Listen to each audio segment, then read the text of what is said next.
Too right.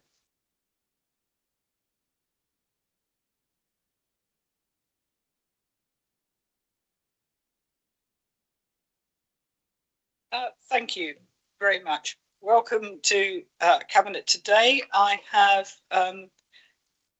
apologies from Councillors Bernie Bentinck, David Vasmer, who has a substitute of Tom Dainty, who will take part in the part of the agenda, but will not be able to vote. Also from David Walker, substituted by Ben Jeffcott. We also have apologies from Councillor Dawn Hoosman, and Brendan Mallon is substituting for Dawn. Attending remotely, we have Andy Boddington, who has a question, and we also have Andy Wild and Jason Hughes for any technical questions. So, welcome to all of this. Can I have any declarations of interest that are not already declared? Thank you.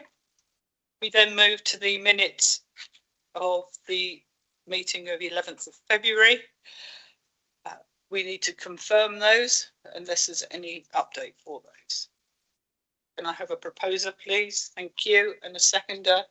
Thank you, James. All those in favour? So those are now accepted. Thank you. And I must apologise also, and I'd forgotten this completely. Dan Thomas sent his apologies, and none of his group can actually attend either. They've all got other things that they're doing because many of them work. So we have no representative from the Conservative group today. Right, we now move on to the public question time section. We have one question from Christopher James, who is here in person. Would you like to join us at a microphone? There's one over here.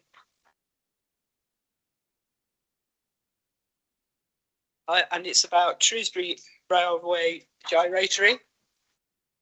And just to remind you, you will have a supplementary question. Okay, thank you. In response to an earlier question, I was informed that the works contract for the Shrewsbury Railway Station gyratory was awarded to McPhillips. The contract value was £2,545,830 and the end date was the 31st of March 2025. A report to the Scrutiny Committee in November 2025 stated that the work was not yet complete. I submitted a question online on the 6th of January regarding the date for completion. On the 28th of January, I submitted the same question by email to the Council's Democracy email address, and I've not received a response to either request. So please tell me, has completion been certified? And if not, has a taking over certificate been issued? And how much has McPhillips been paid to date under this contract? I'll ask Councillor Rob Wilson to reply. Firstly, my apologies. Your email request was dealt with internally and the reply drafted by officers, but I failed to send the reply back to you amongst my inbox, so my apologies for that. But after consulting with officers, I can confirm that requirements for takeover certificates were not considered appropriate when the contract was written. The council chose not to issue takeover certificates for specific phases of the project to avoid premature transfer of risk, liabilities and maintenance costs back to the authority. While the contract allows the client to take over part of the works, doing so triggers specific contractual consequences which were considered unfavourable to the council until the entire project is complete, which is when the completion certificate will be issued. In addition, the contractor was responsible for the phasing of the works, and given the nature and location of the works being undertaken, flexibility was required to allow phases to be grouped or adjusted as construction progressed. This provided better value for money for the council and utilisation of the resources available. With regard to the monies currently paid to McPhillips under the contract, I can confirm the value is £2,679,627.23. For the record, it's worth noting that the construction started in the 23-24 financial year. Thank you. My supplementary question would be, what is the current completion date? There is no current completion date because we're in the process of getting the road safety audit back. That will then trigger further works based on that road safety.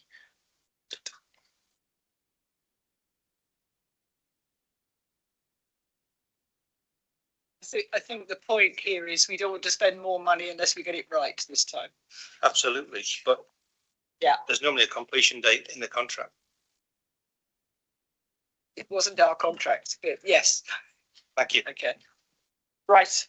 Okay. We will now move on then to member question time.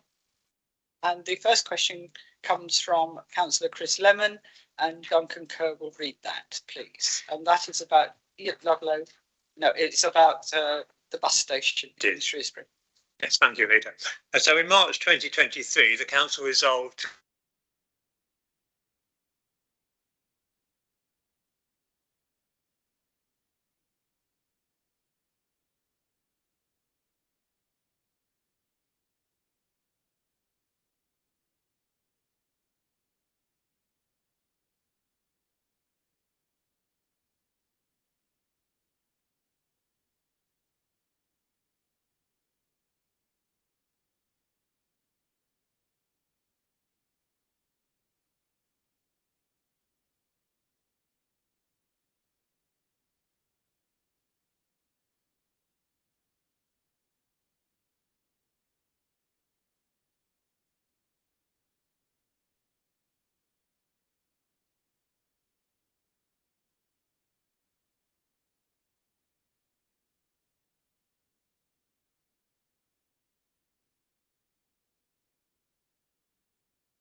Thank you all.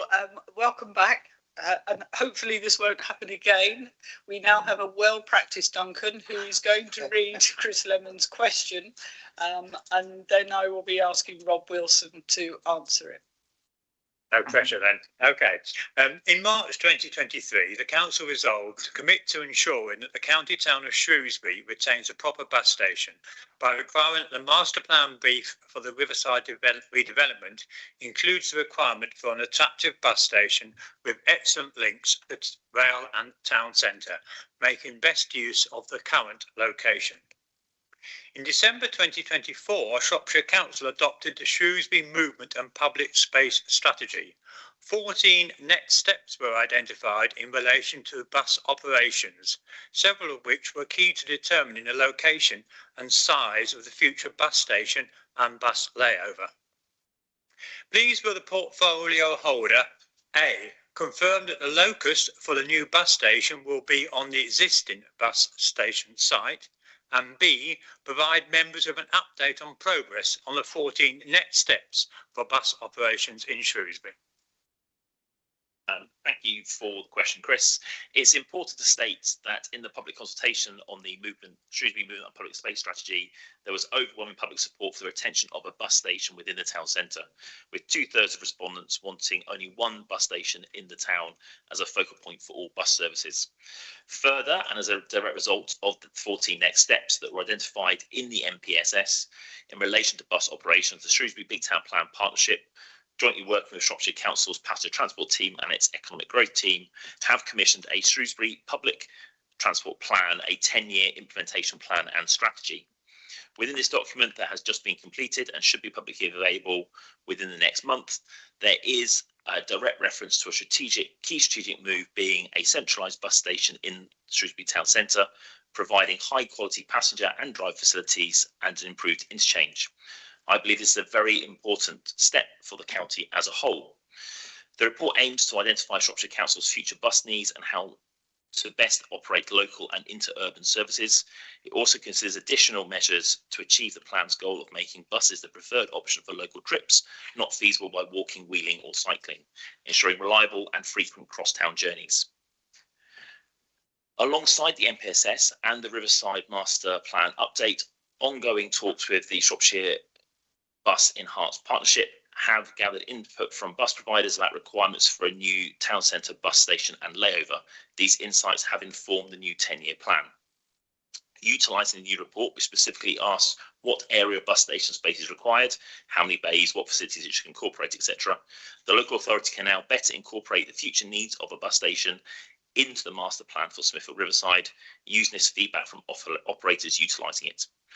As you know, there are flooding issues and abnormal ground conditions across the whole of the Smithfield Riverside development areas, which have a huge impact on commercial viability. So making best use of the whole site whilst incorporating a new bus station that can still operate in close proximity to the railway station and the Darwin Shopping Centre is a key consideration that remains in all master plan development. Would you like to ask your supplementary, Duncan, which I'm sure that Chris has already lined up for? Yeah, I mean, it's great that the plan's going to be published in the next month. I'm just trying to hear the words and try to ascertain quite what is being said. I think the clarity that's needed is the new bus station is going to be on the current location, or are you looking at a different location? I think we look at the Smithfield Riverside site. There has to be phasing involved. I think that there is a concern that if you build out what's currently a brownfield site and then you try and rebuild a bus station, you don't have space. So it's trying to understand what you do in the meantime in terms of phasing to get the best outcomes for bus passengers. Right, I'm sure you'll take that up with Rob afterwards. Thank you, Duncan. Right, we now move on to a question from Councillor Andy Boddington, who is live on Teams about Ludlow Youth Centre, and that will be responded to by Andy Hall. Welcome, Andy. Thank you very much, Heather. An out-of-control HGV ran into Ludlow Youth Centre on the 28th of April 2025. Since then, there's been no progress on bringing the building back into use. 1. When is it expected that repairs on the youth centre and family hub will begin? And when is it expected to reopen? 2, what has caused the delay? 3, how much extra is it costing Shropshire Council to host other activities that were once at the youth centre in alternative facilities such as Helena Lane?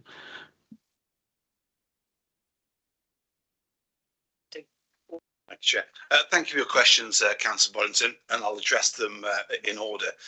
As you may recall, I recently travelled to Ludlow to meet with yourself, Erica Garner, the local MP, and others to see firsthand the damage and the impact on community services resulting from the sudden closure of this well-used youth centre and community hub. I fully understand how frustrating it has been to see the building closed, groups displaced with no apparent resolution in sight. You'll be pleased to know that the council is currently projecting that works will be completed and the building handed back in July. The delay has been caused by the ongoing progress of agreement with the insurance company and the loss adjuster. Some details remain commercially sensitive due to the claim involving a third party. And finally, officers have informed me that it's council's understanding that savings have been achieved by continuing to deliver services from Helena Lane. Thank you. Andy Boddington, have you got a supplementary question for Andy Hall? Yeah, but first of all, I mean, this is good news.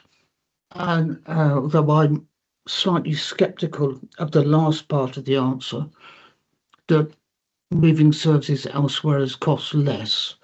But let's put that to one side. So when do we expect it to come back into full operation as a youth centre and family and community hub? My understanding is that building will be held back in July, and I would see there'd be no reason why those activities can't be done from that date. However, we can check with officers involved and get back to you with a more specific timeline. Thank you, Andy. Right, thank you very much. We now have a question from Councillor Tom Dainty, who is here in person, about the Market Drayton Greenfields site, and James Owen will be responding. Thank you, Chair. For over 30 years, Market Drayton has aspired to develop the Greenfield site, a vital project given the persistent shortage of sports facilities in the town. This lack has left the sports clubs in a fragile state, reliant on tireless commitment from volunteers to keep offering opportunities for residents to participate in sport and physical activity.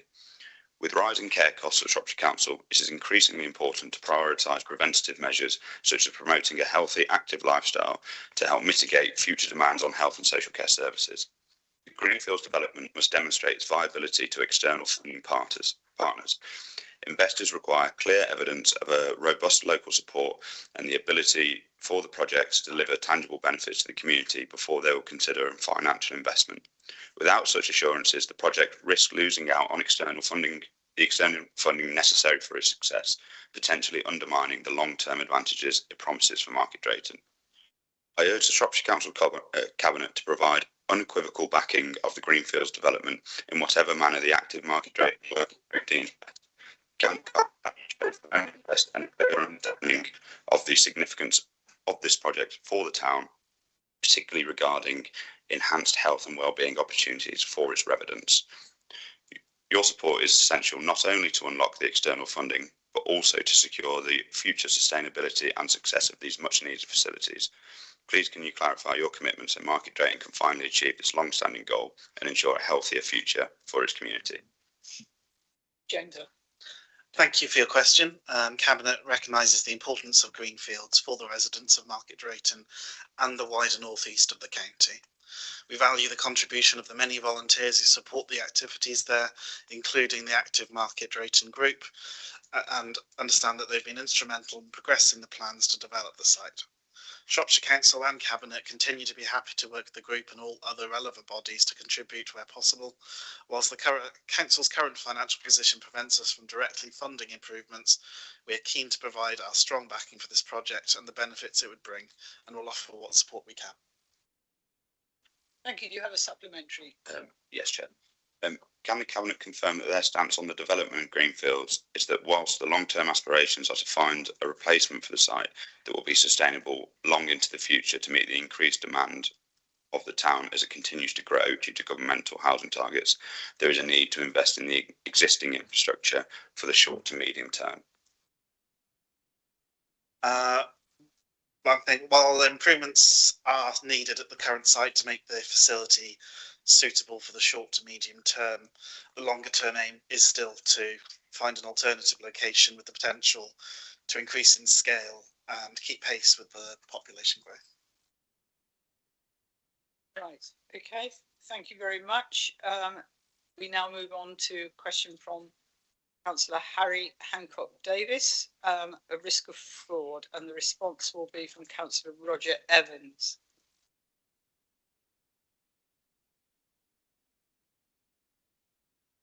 Thank you, Heather. Good morning, Cabinet. The report acknowledges that reduced council capacity has resulted in internal audit only being able to provide limited assurance over some control environments, and that weakened controls increase the risk of fraud occurring and remaining undetected.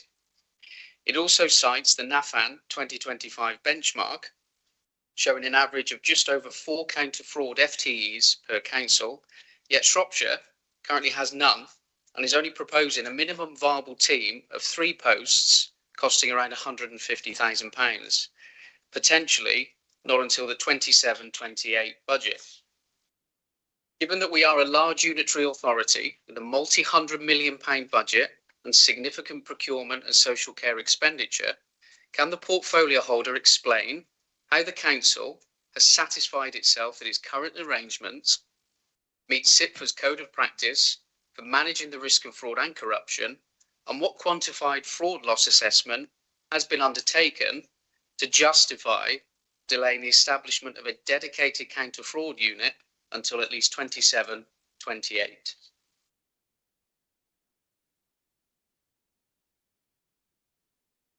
Sorry, Roger. Thank you, Chairman, and thank you, Councillor Hancock Davis, for your continued interest in the subject. Both the Council and I do recognise a link between effective internal control arrangements and the management of fraud risk.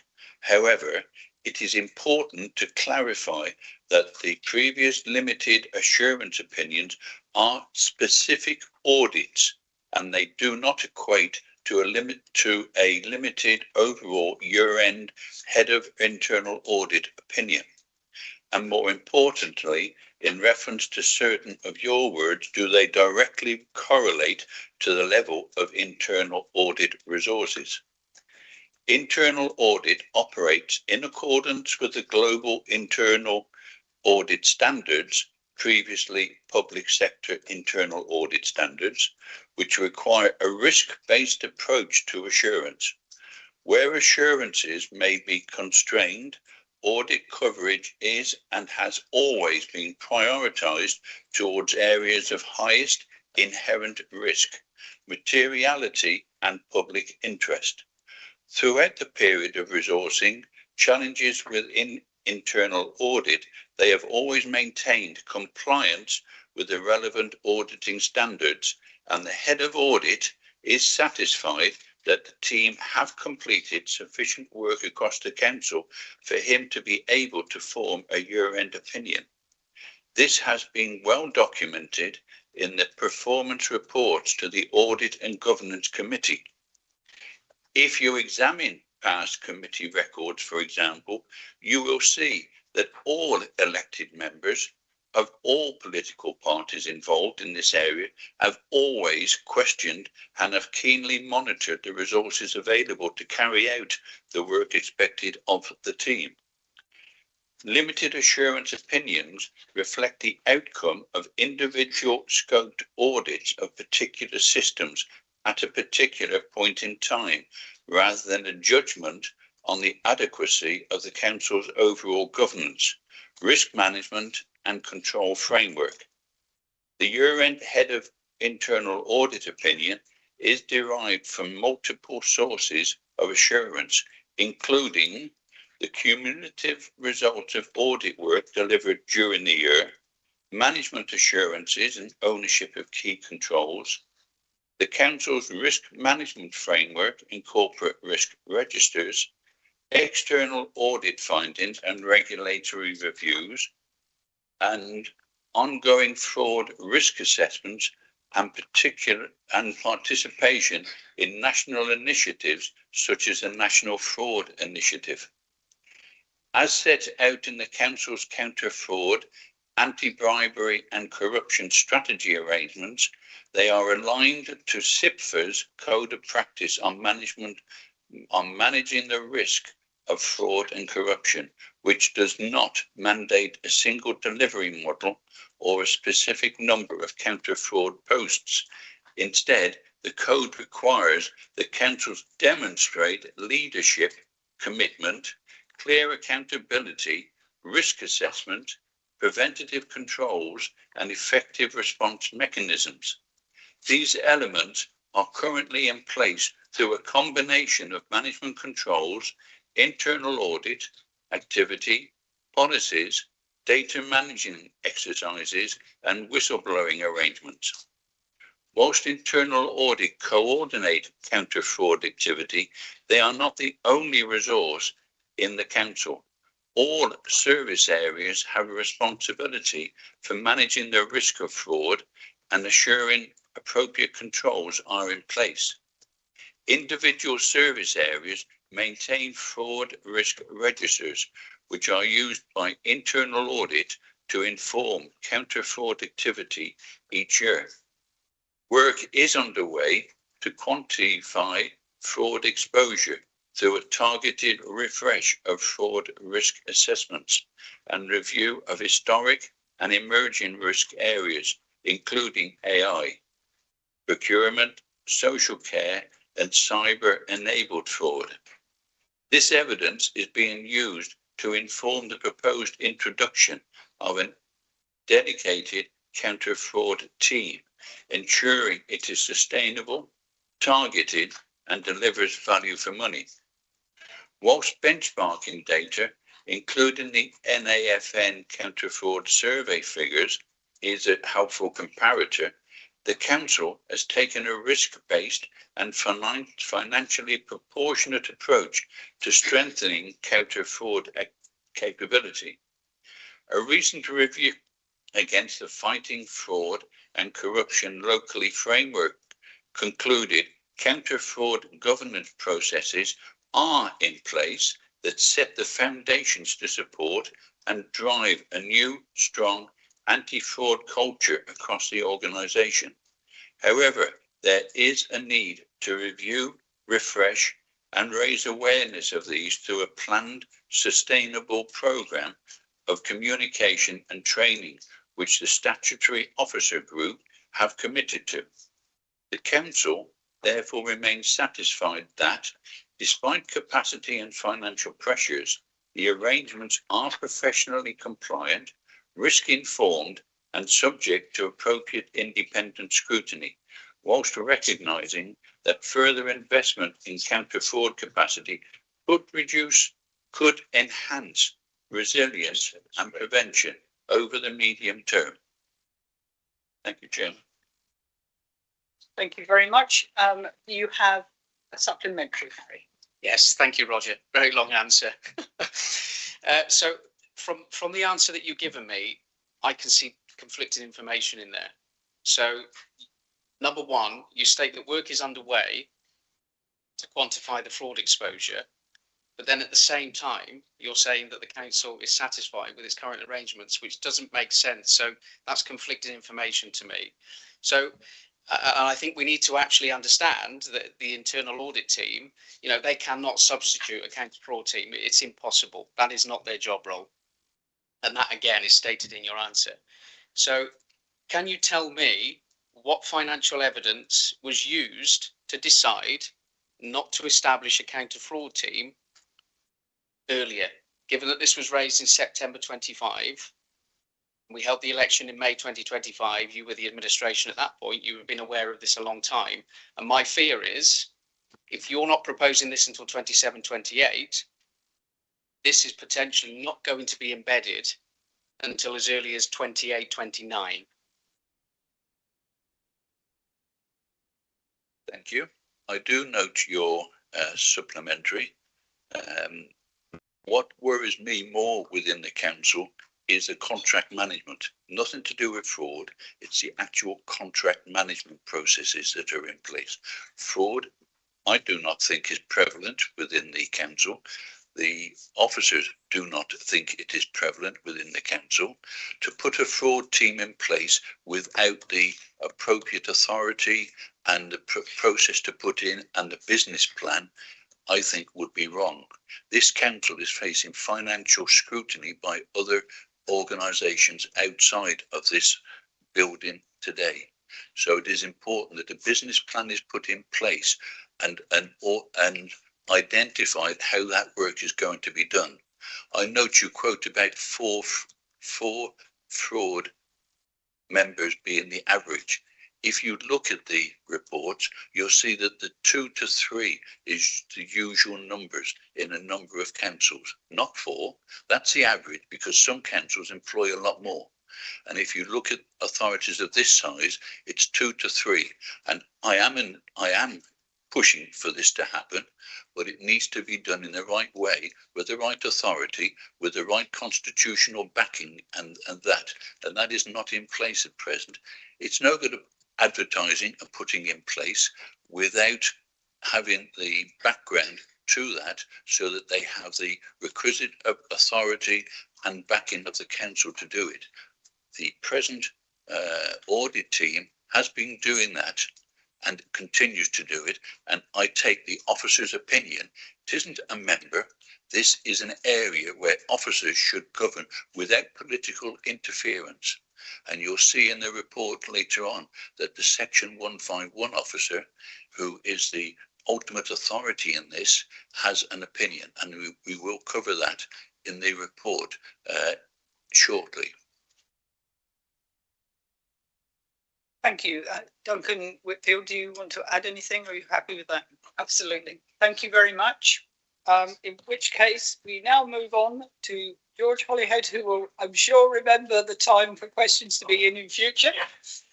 I'd say thank you, Heather, for letting me submit this one. I think this is a part of being open and transparent and allowing you to answer the questions, George. So there we go. But I will not allow people to do it the next day or even later than George did in the future. Just as a warning. Got it. Yeah. Okay. Anyway, I'll begin. Sorry. So, given that the newly approved Shropshire Hills National Landscape Plan embeds an ideological programme of behavioural change, net zero compliance, and nature connection expectations, including calls for residents to reduce car use, alter daily behaviours and reshape farming practices, how will Cabinet justify imposing these ideological aims on deeply rural communities where cars are essential, farms already face extreme pressures, and local priorities such as affordable housing, economic growth and infrastructure are being sidelined? What practical safeguards will Cabinet put in place to ensure that local people are not subjected to policy-driven social engineering, and that core rural needs are prioritised over ideological agendas developed far from the realities of the Shropshire Hills? Thank you. Thank you very much. I now ask, I think it's, I'm just trying to remember who it was who was answering this. It's Tom. Thank you, Chair. And I thank Councillor Holyhead for his question. I will go through on a point-by-point basis. 1. The plan is evidence-based and its content is both in line with national and council policy. 2. Many farmers are already pushing and championing the changes in farming practices supported by the plan, and the industry itself is committed to improving water quality, maintaining soil health and reducing emissions. Farm grants available in the national landscape have been very popular with farmers. 3. Net zero is a legally binding target for the UK.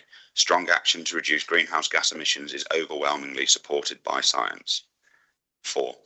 Nature connection is strongly shown to benefit people's well-being. The plan does not impose, but seeks to encourage those who wish to benefit more. 5. The provision of affordable housing is strongly supported within the plan. 6. On transport, the plan is in line with policy to encourage active travel and public transport with benefits to health and reducing pollution, whilst recognising that many people remain dependent on cars in rural areas. Electrification and other efficiencies can help reduce car use while retaining people's mobility. 7. The plan supports economic prosperity in a way that can be sustained in the future. The biggest threat to economic prosperity is the breakdown of the living systems that support humans, and evidence is very clear that a more sustainable relationship with nature is needed. 8. The plan has been prepared with deep engagement and involved a wide range of local stakeholders within the Shropshire Hills, and this has been subject to a public consultation. Thank you. George, I'm sure you'll have a supplementary. Indeed, thank you for your answer. Sorry, Billy. Yeah, I just want to say which rural communities actually requested these ideological interventions, such as reducing car use. We have all been voted in to represent the interests of local people, and I do find it hard to justify spending what scarce resources we have on these, while core rural services like highways continue to deteriorate. And I'm not sure if I could even name one parish council in the area who actually asked for these things. In regards to net zero, I would say, can we afford to enforce these costs and force lifestyle changes onto these rural communities when the Shropshire Hills landscape area only contributes a minuscule amount of carbon emissions into the atmosphere? It wouldn't make a difference. I would also add, as it's something my fellow farmers often say, is it's a misconception that these practices like rewilding are actually popular with farmers. The cost of food production, which is something that they want to do, is increasing due to harsh green regulations. And then these green grants are the only way that they can stay afloat. It's forcing their hand into taking them at a time when we need to increase food security and support our farmers. Thank you. Tom. Thank you, Councillor Hollier. I would say that this is a legally mandated plan, of which we have ensured has been written along with 36 individual stakeholders. The stakeholders span many different walks of life in rural communities, and there has been a large amount of scrutiny over this particular plan. It has to be approved by both us and Telford and Wrekin Council, so it has had at very least double the amount that a normal scrutiny would have. Part of our overwhelming arch is to increase transport choice for local residents. There is a point, of course, where at both ends of life, people are not able to use their cars to get around, both young and old. And at the moment, that provision isn't there, and we need to be able to put it there in future. The plan is really rather permissive rather than enforced, but with 887 registered farm holdings and 2,019 people employed within farming within the area, the plan is to manoeuvre these businesses and individuals into a more sustainable long-term position so that that way of life can continue. There is a talk in Clun on the 18th of March. I would encourage the councillors to go along and to hear all about the sustainable farming practices at that particular talk.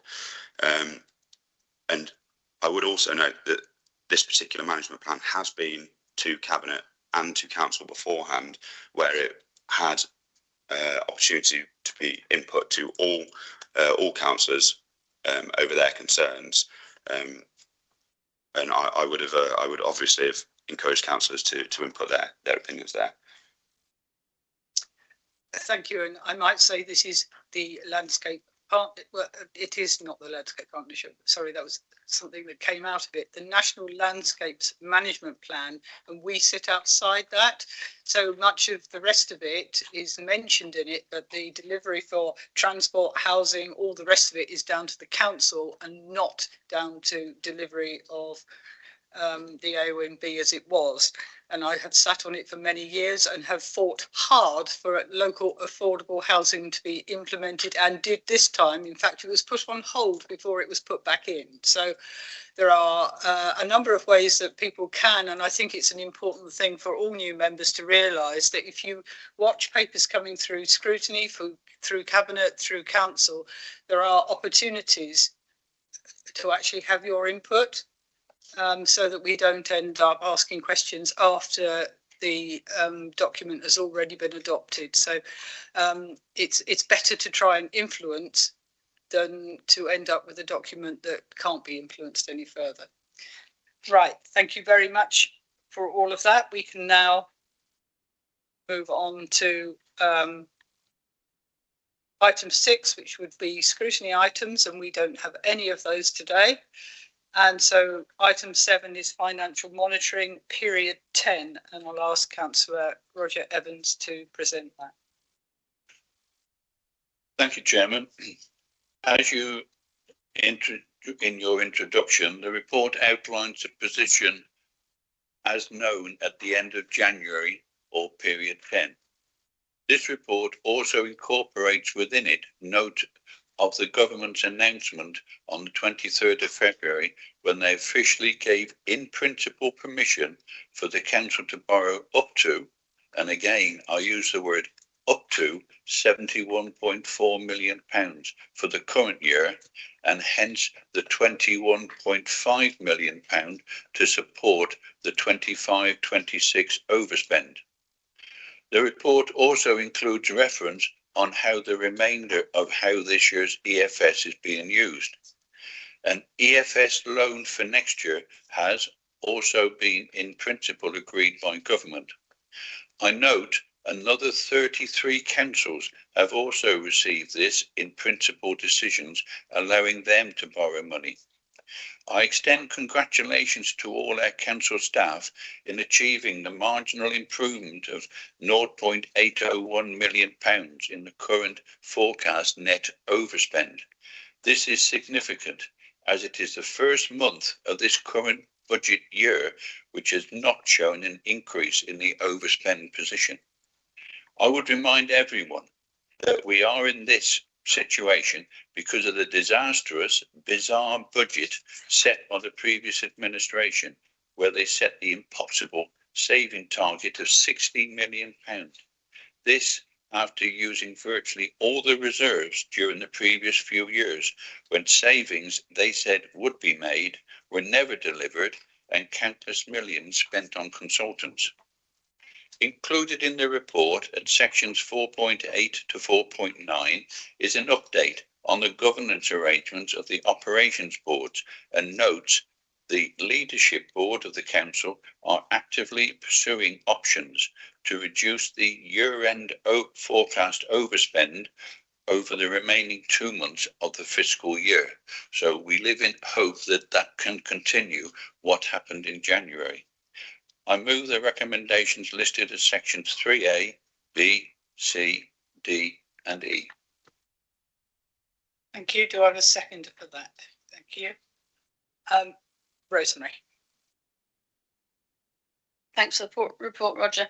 I'd also just like to register grateful thanks, I think, for those of us who spend much of our life reading long reports for the clarity of this report. It's refreshing. And I'd say the same about the one that came to council at the end of last month. So it's really important that we see things nice and clear. And I really look forward to the day where I never read that sentence again.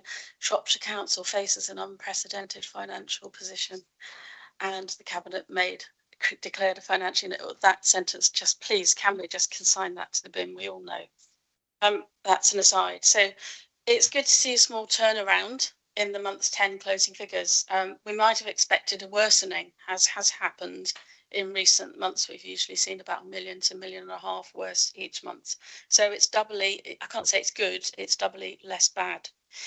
In terms of the council's perilous financial position, even though this is relatively a small improvement, it is encouraging, and therefore it's significant to have reduced the overspend position by 800,000. A couple of questions though, please, on specifics. So I'd like to understand why in February at Cabinet, the amount spent on the North West Relief Road in response to a question was 38.986 million, so just under 39 million. It's frequently quoted as 39 million, but today the figure, I think it's 2.2 in the report, is 39.9 million. So while on the one hand we've gained 800,000 on revenue, in the sense that we retrieved a little bit of the overspend, on the other side, on the capital side, subject to capital relief, obviously, we've now got another 900,000 spent on the North West Relief Road. Now, the project was paused in the summer. There should have been no more spending, and it was finally cancelled just a few weeks ago. Lately, I noticed that the North West Relief Road and the Oxon Link Road projects have been cut have been joined together and then uncoupled most recently. But here again, they're combined. So which is the project that the extra spending related to? If someone could clarify that, that would be great. And then at 4.4.2, we speak of, or they speak in the report or talk in the report of future savings, having a clear plan and timescale. Absolutely, that's great, giving us assurance that what is budgeted can really be achieved. And I note Councillor Evans' comments in reference to previous budgets in that, and I agree with him, actually. In a few short weeks, we'll be in that 26-27 territory. We will be operating within that budget. So are these plans still to be evidenced? Or are they nearly there? Or is there still, is it still sort of in the future, as that text implies? Because we really are at crunch day for that. And then at 4.4.8, this is a small question, but relatively important. It shows that there's a shortfall on car parking revenue of 1.335 million. There's comment about the later implementation in November of the car parking price rises, but 1.35 million sounds like quite a lot to me, relating to what is a relatively small percentage. So could we understand a little bit more about that, please? I think I'll ask Duncan to come in at this point, please. Thank you for those questions, and thank you for recognising some of the changes we're making to the reporting, and the message remains loud and clear from the administration, which is openness and transparency, and clarity of the language we use is part of that, I think. So we'll continue to work on it, and thank you for your reminder about unprecedented financial pressures. Yeah. If I take the questions backwards, I'm sorry, I don't have the detail on the third part of the parking question. I'll have to come back to you with that formally. If I then lead back to the first question around the Northwest Relief Road, the Northwest Relief Road has obviously been connected to activity around the OLR. And of the 39 million that you're seeing reported, 32 million is ring fenced essentially to the Northwest Relief Road. Although as we're now getting into our detailed work around EFS, we will be trying to disconnect anything that we can from that 32 million to attribute to the OLR to enable us to draw down less EFS. But 32 million is the spend on the Northwest Relief Road, and I believe that is the figure that was reported to Scrutiny Committee a couple of weeks back, with a breakdown of how that cost is made up. So it's about 7 million on the OLR, which remains in our capital budget, subject to that project proceeding. There will be a small amount of additional spend on the Northwest Relief Road. I understand there are potholes, or not potholes, boring holes that need to be filled in. So as soon as that's got to take some priority now, but that should be the last item of expenditure on the Northwest Relief Road. And I've immediately forgotten the second question. That was relating. It was about the 4.4.2 about the future of. Oh yeah, okay. So yes, I would say there's frantic activity underway at the moment, and across all departments, and the priority I think is not to make the mistakes that have been made in the past about lurching into savings programs without having proper plans to support them. And clearly from the savings that went into the 5-6 budget, there were some heroic targets without sufficient detail sitting behind them, and we can't let that happen again. A second factor to note, I think, is I'm quite worried as I arrive about death by 1,000 different initiatives. As we move into this next phase, 26/7 delivery is critical. There's £5 million worth of savings targeted, which is not yet identified. But in the context of the size of the organisation that we are and the nature of the work we do, I'm confident that that can be achieved through a combination of efficiency, windfall savings, procurements, and procurements particularly, I think, around social care are the kind of place that we're particularly targeting for 6/7. But we are putting together a whole programme of activity, and that does actually include growth as well.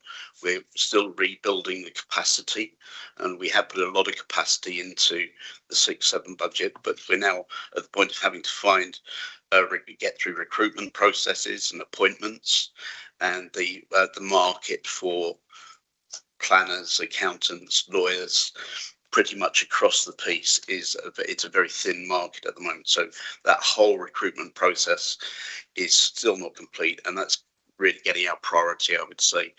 What we're hoping to do is by May to have a very clear set of prime objectives set on criteria, and the sort of things that we're looking for is projects that carry low complexity, are going to get political buy-in,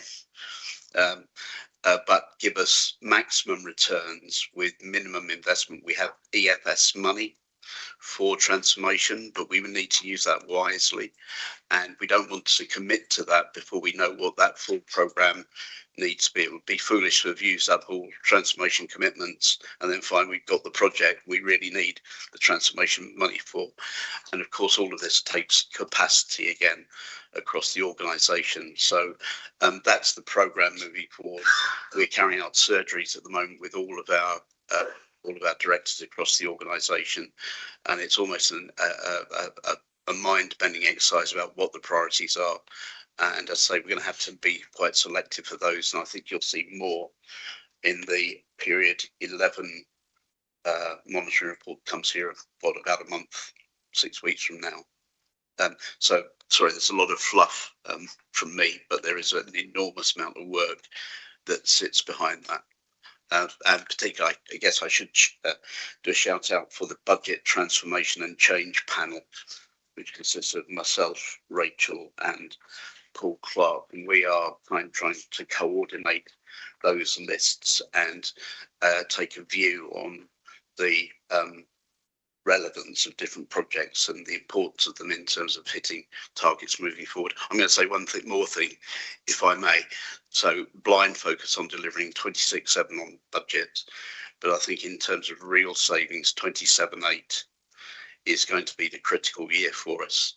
And actually to achieve big savings, you normally need big plans and a little bit of runway to take off from. And so with the time will be important. And as I say, if we get too many projects clashing with each other, we will overpromise and underachieve. Thank you, Roger. And then I've got Rob and then Alex.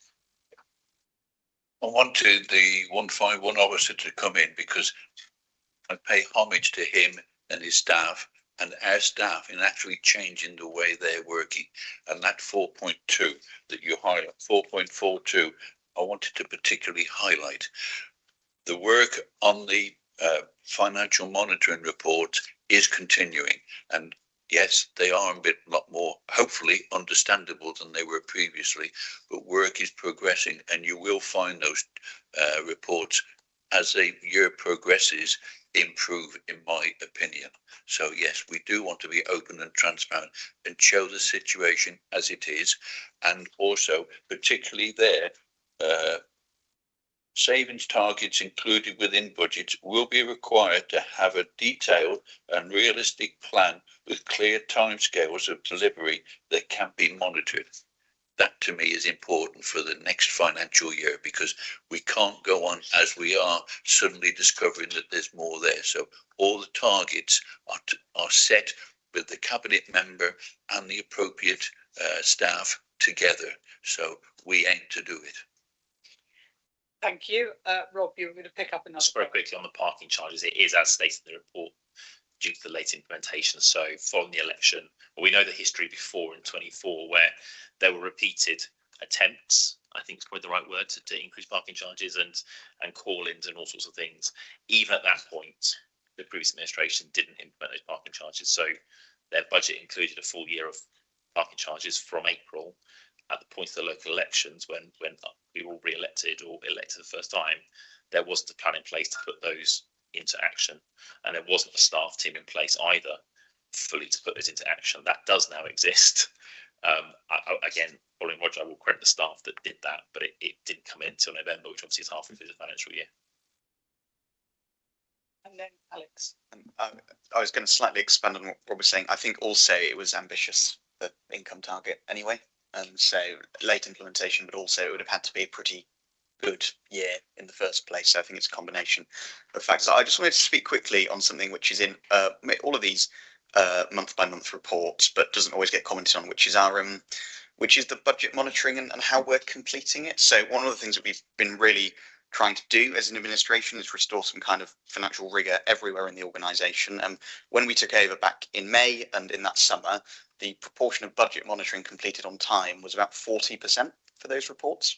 So, you know, the period sort of 4, 5, 6, we were looking at pretty low proportions of information that was actually accurate and up to date and fully with it.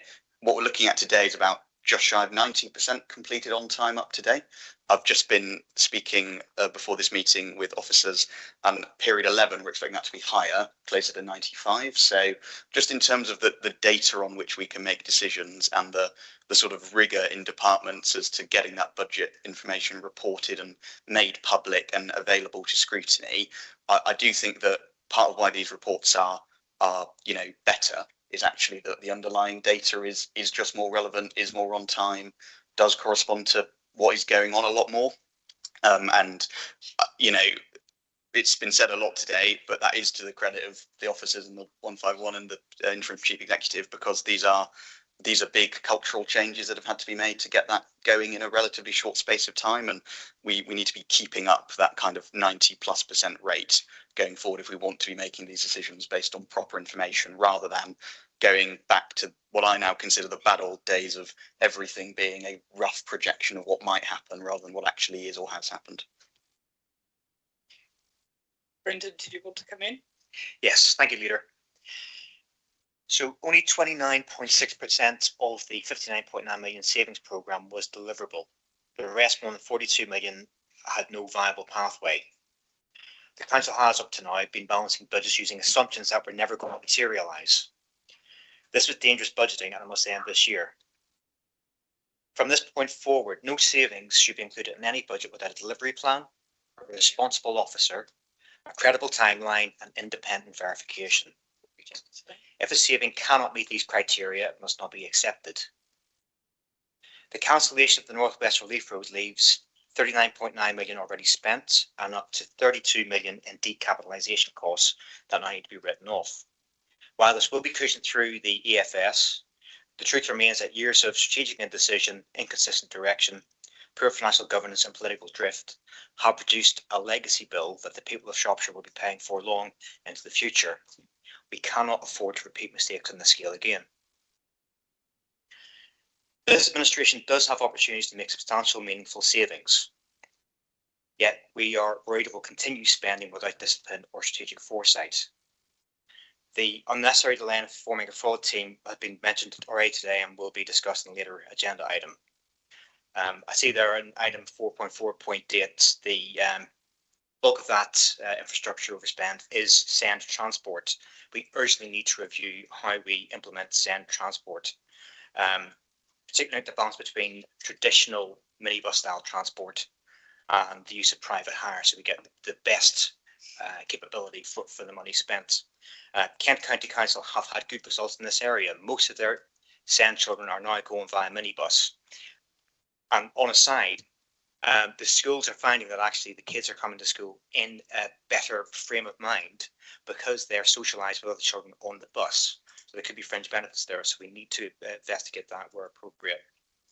At the last council meeting, we also floated the idea of some sort of operational pause to our spending on net zero, particularly decarbonisation efforts, given that most of the planet, including the most important emitters, have turned away from this effort.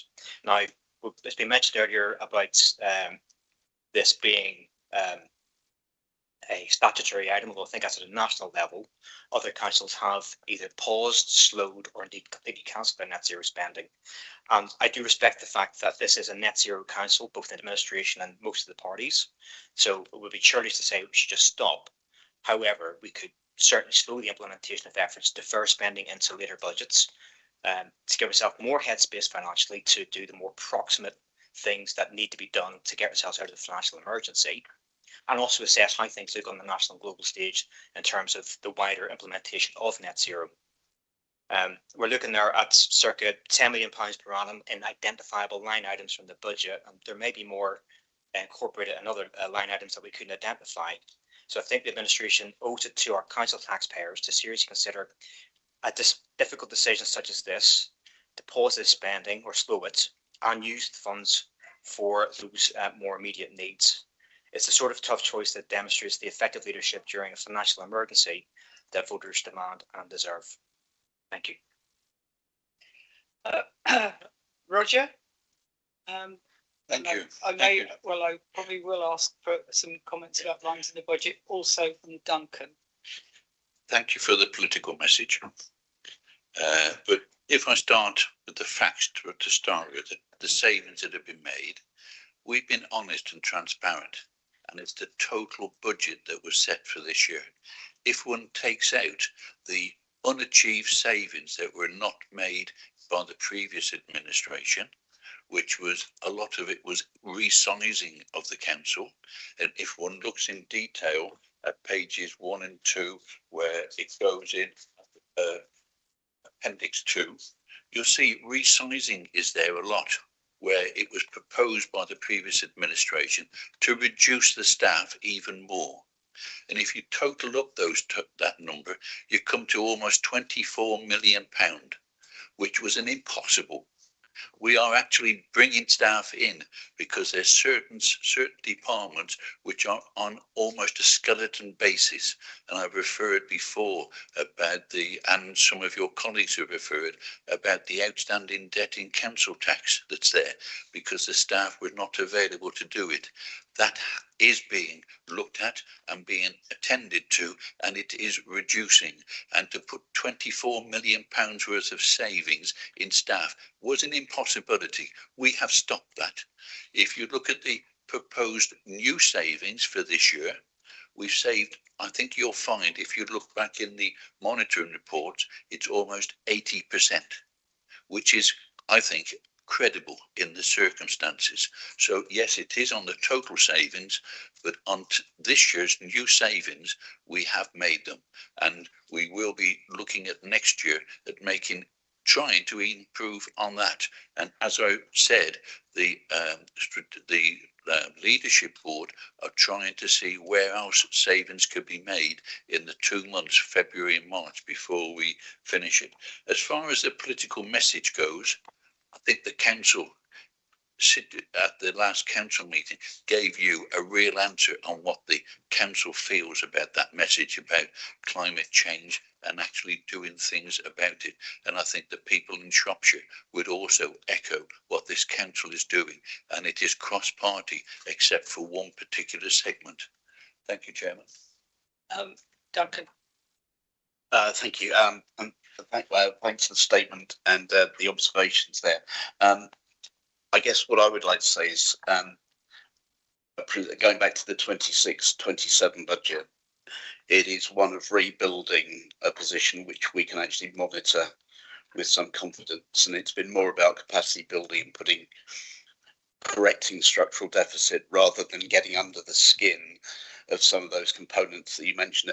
You mentioned climate related activity, but it pretty much goes for every non-statutory activity that we undertake. We are going to have to get into those during the course of 6-7 and review whether they're still necessary or not. I think this is where particularly the work that I'm doing with Rachel and Paul becomes important, to have this inventory of projects that we're working on. And from that list, I think we will have to be proposing back to Cabinet that we stop doing some things in order to meet the target that we're going to have in 27-8, and that's quite a significant sum. So you're absolutely right to invite us, I think, to look more closely at those. But that 26-7 position over and above the need to get to a balanced outcome at the end of the year, and that in itself won't be easy.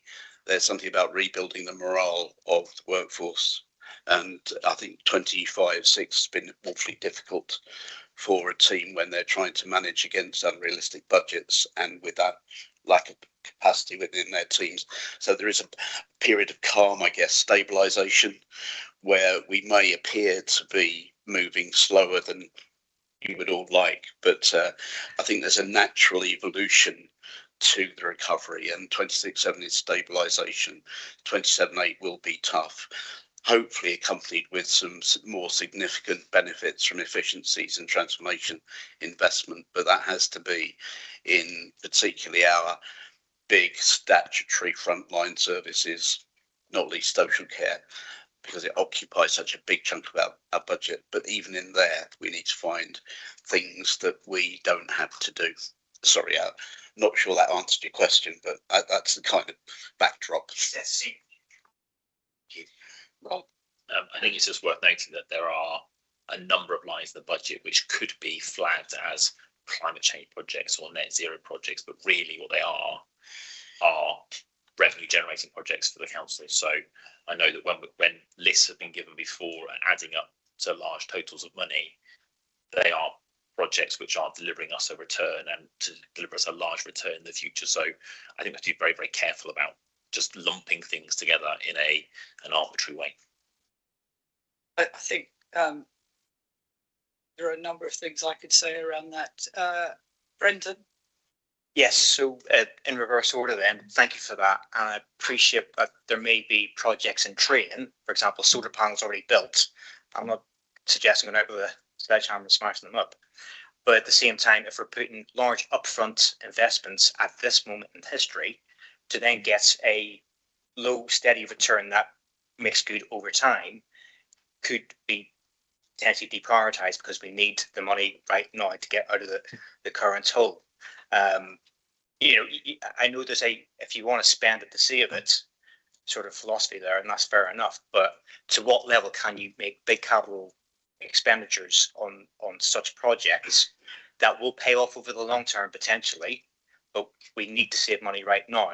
You could at least defer the initiation and the spending of those monies into later budgets. As I say, and to get back to your point about a political statement, I do feel a little bit bad about that because we don't want to be doing that. As kind of he would say that, wouldn't he? And if we weren't trying to stave off a section 114, then I would look a bit more sort of out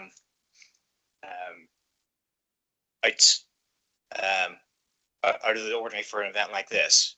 But with the numbers we're talking about, with the immediacy of the financial situation, EFS is additional ammunition that's been purchased on lend lease. We'll have to spend that, pay that money back later on. It's trying to really sort of stop the ship leaking now. And the numbers are significant enough that we have to challenge it. And I'll just finally say, I don't want to go back to the last council meeting too much, but it wasn't just reform councils who have paused or completely stopped this. Islington, and I'm sure most of their voters in Islington want net zero as well, but they also understand that the phasing and timing of that can be deferred or spun out to attend to more proximate financial issues, and that's the point we're trying to make there. So thank you. I have Alex, and then I'm going to wind this up. Thank you, Brian. I think those are perfectly reasonable points. I think, I mean, just in terms of strategy and where we're heading, ultimately, somehow this council will have to get to a position where it only delivers its statutory services, income generating services and preventative services, essentially. And that is where we're heading. That's what every department and the external auditor have essentially instructed teams to do. So there is, of course, an inevitability that even projects which we would consider to have a positive social environmental benefit might not be deliverable by this council, which might fall into the categories you're alluding to. What I would say, though, is on budgeting and on the sort of money we're spending on, for example, pyrolysis or solar panels or other projects like that which are going on, a lot of the time we're talking about reducing our spend in leisure and things like that, and with those big assets we have. Also, a lot of the time we're talking about using our capital budget to generate a revenue income. So, of course, when we're talking about spending some money on some of these energy schemes, we're converting money which can't be used against EFS, which can't be used to reduce our deficit, which has to be borrowed if we don't do it, to generate ourselves an income. So I think the point that Rob made about not being prescriptive or lumping things in is the one that I I'd reiterate, there are a number of net zero and sort of green environmental schemes which are going to deliver this council a really good return, and I think are a really good use of capital money. But I think we do need to assess those individually. I mean, the Bishop's Castle Leisure Centre is a great example of where we're doing something that does help us meet our net zero targets, does help us meet our environmental goals. You know, that is part of what, you know, it is a Liberal Democrat administration. That's been part of our party ethos since sort of, you know, the dawn of time. But just as importantly, it does actually save the council quite a lot of money and mean that those services are more sustainable. So I think it has to be considered in the round rather than one way or another. But where we can work, we're certainly going to be supporting these schemes, especially if they're going to save us money, and at some point exclusively if they're going to save us money, I imagine. One specifically on that, I know you want to wrap up, but I do want to wrap up, but I've also missed Duncan, so Duncan will have something to say as well. And sure. I'm all for very good debate, but we could be here all day. Duncan. Yeah, I was coming at the similar issue from a slightly different stance there, which Duncan mentions that going forward, the management of projects, the selection of projects, and yeah, how we finance those is going to be absolutely critical this year and next year. And I have to say, our record on managing projects is pretty bad. It's pretty abysmal, even on those very high profile projects that the council has staked its entire reputation on. When we looked at what internal audit looked at those, they were limited assurance. Even the project management team has got limited assurance. So I do really want to ask you questions about how we're going to move forward from this. We look at something like risk. I think the council's got a good and thorough approach to risk. I think you've got transparency there, and I think we've got a clarity about how decisions are made and who's responsible. I don't personally see that for projects. I think an inventory is good, but I don't think an inventory is enough. I think we need to consider what project management we're going to adopt. I don't know whether this council uses Prince2 or some adaptation of Prince2 or something entirely different, and we must be clear about what project methodology we're using. Criteria for decision making must be open and transparent, so people can see which projects have progressed on which criteria, and that may deal with Brendan's issue, because, you know, it will be on the issues whether the returns are actually there for the community and against the council's aspirations. So I think a lot of work is needed to build that ramp, as you refer to it, in order to make proper decisions on projects. I'm just a bit concerned about the time that will take. I'm delighted you're concerned, because so are we, and you and it is part of our work programme. And we do have people in place, and there will be accountable people. I don't know whether there's anybody else who wants to comment on that, but it's very much where we need to go. And if we hadn't taken anything from the lessons learned from various task and finish groups, then we would be in a very poor place. So you will know we've got a proper procurement team for the first time. We will also have contract management. We will have accountable people for each of the individual projects. We're working on all of that as we go forward, because we can't have what we've had in the past where everything falls between individuals and nobody takes responsibility for anything. So that's where we're going, but we can't, as you have heard several times today, do everything at once because of limited capacity and limited money. But we do have a real pathway to all of that, and that is exactly where we're going. If we have money coming in, if we get grant funding, we cannot afford to waste it, which we've seen in the past. Right, okay. I think Rachel. Sorry, I was just going to add to that. Yes. That's okay, Leader. Yeah, it's just in terms of the reporting on the project management office, that is going through to the improvement board and through to the transformation improvement plan. If you'll remember, in the improvement plan, we talked about the mechanism and the governance, and just to both of your points, as the leaders just said, it's really important that we get those in place and strengthen those.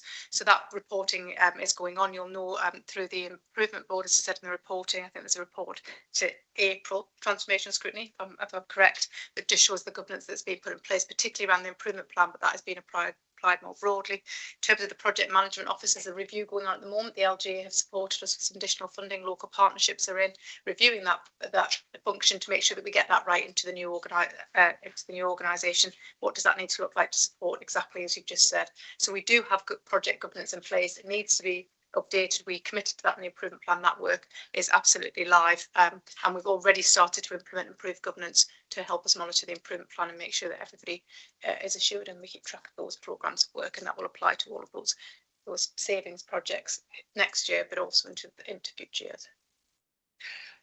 I also would like to point out as part of our manifesto, Duncan, that so just to wrap this up, I think the most important thing here is that actually it isn't about dogma and carbon net zero. It's actually about prevention in many cases. We actually have to look at whether something is good for our residents. So sometimes it's good for our budget. Sometimes it won't be quite as good for our budget, but it will be better for our residents. I think we've got a real problem in rural areas where people are off gas and they're just stuck with oil and so on. So many of those things that we need to concentrate on, which is about the quality of housing and so on, will bring all sorts of net zero bells, but actually it's good for our residents not to be living in poor, leaky energy housing and so on. So there are two parts to this. One is what's good for the council and the way we run, but also everything we do must also face the people who've elected us all and the people who actually are suffering from the cost of living big time just at the moment. So just to wrap all of that, if I could go back to the recommendations which are entirely not this debate, and can we vote on those that have already been proposed and seconded? Thank you very much. All those in favour? Thank you. For those people who can vote here, that was unanimous. Right. Now lost my agenda. We now move on to item 8, which is counter fraud options, and we have recommendation 3.1 here, and that's Roger again. Thank you, Chairman. I hope all will note the reply given to the member question concerning this item, and also the contents of the previous item we've just looked at, giving details of the period 10 financial monitoring report. As is stated in the report at 2.2, there are assorted options for delivery of counter fraud work. In the previous report, mention was made of the adopted governance arrangements, which I do not propose to repeat here again. Audit and its ramifications, including fraud, is not, and in my opinion, should not be subject to political manipulation. And I draw attention to points raised in section 8, including, in reference to the end of the previous debate, section 8.11, which refers to project management, not fraud, but project management, the way projects have been managed by this council in previous years. And sitting here in the last few minutes, I've totalled up over £100 million where this council has spent on projects which, to my mind, I voted against, which were badly managed. Over £100 million. That's excluding fraud, because it is, and it's covered in this report, which is written by officers, and it's an officer report, and you'll see the section 151 officer is quoted in it, and I back his judgment totally, because politicians should not get involved in audit, or cabinet especially, should not get involved in cabinet or fraud investigations or anything like this. It should be there, because we should not be able to manipulate anything like that. So I propose and move the recommendations listed at section 3.1. Thank you. Do I have a seconder? I do. Do you want to speak, Brendan? Yes, thank you, Heather. I've prepared a speech here, but to be honest, my colleague, Councillor Hancock Davis, kind of stole my thunder, so I'm not going to waste people's time with that. But just like to reiterate that, you know, in terms of what we do and don't know about the level of fraud, you don't really know whether it's significant or not, because you can't prove a negative here without testing the positive, exactly how much fraud is present. It's a bit chicken and egg, you know. Until you have the fraud team, you don't know how big the fraud problem is. But if you don't think the fraud problem is significant, are you going to invest in the fraud team? You're taking a bit of a risk. You're taking a bit of a punt on finding something. But at the same time, for example, you could take the option of outsourcing for a 1-year contract, the 3 people to come in, have an initial look at it, and then decide whether it's going anywhere or not, for example. So again, I would just reiterate the point made that we could have looked at this sooner. You're still, considering looking at it in a later financial year. I do think there's still mileage in getting on with it sooner rather than later. Thank you. A response, Duncan. Thank you. I think I'm violently agreeing with everything that everyone has said on this. We need a fraud team. We need it as soon as we can. We're not doing nothing. We're doing quite a lot of stuff, and that's maybe how a zero fraud contribution looks poor compared to others. But we do have people undertaking fraud work across the organisation. We just don't count them as counter fraud staff. I need that counter fraud team at section 151 as an adjunct to the internal audit function, which is doing some counter fraud work, but I need people who can train the organisation to detect and prevent fraud. I need that fraud team as a deterrent. I need the world to know that we are desperately interested in fraudulent activity and will pursue it. And sometimes we need to get into some very specific investigations, which probably internal auditors aren't trained to do. So the issue is we've got to get the money in the budget. That will happen through the summer, and with the expectation of it being approved, which is one thing, and then be implementable from the 1st of April 2027. So hopefully not as late as you may have mentioned earlier. So we need to get on and do it. In the interim, I just can assure you that we are doing preliminary work to actually enable that team when it's created and whatever it looks like to hit the ground running. So I think I've had conversations with others about areas that need particular scrutiny, and we're going to go back and look at those through internal audits during the year. So we will be in a position, hopefully, to proceed. But what I need really is that counter fraud function within the organisation for those kind of activities. Rosemary. Yeah, thank you. Just to say that I think, of course, we need to be looking into fraud as much as we can. And a team is the right place to start. But in fact, before the team, I do agree that looking at procurement and contract management, which I know is underway, I've had been privy to a lot of information on that, which I thank you for.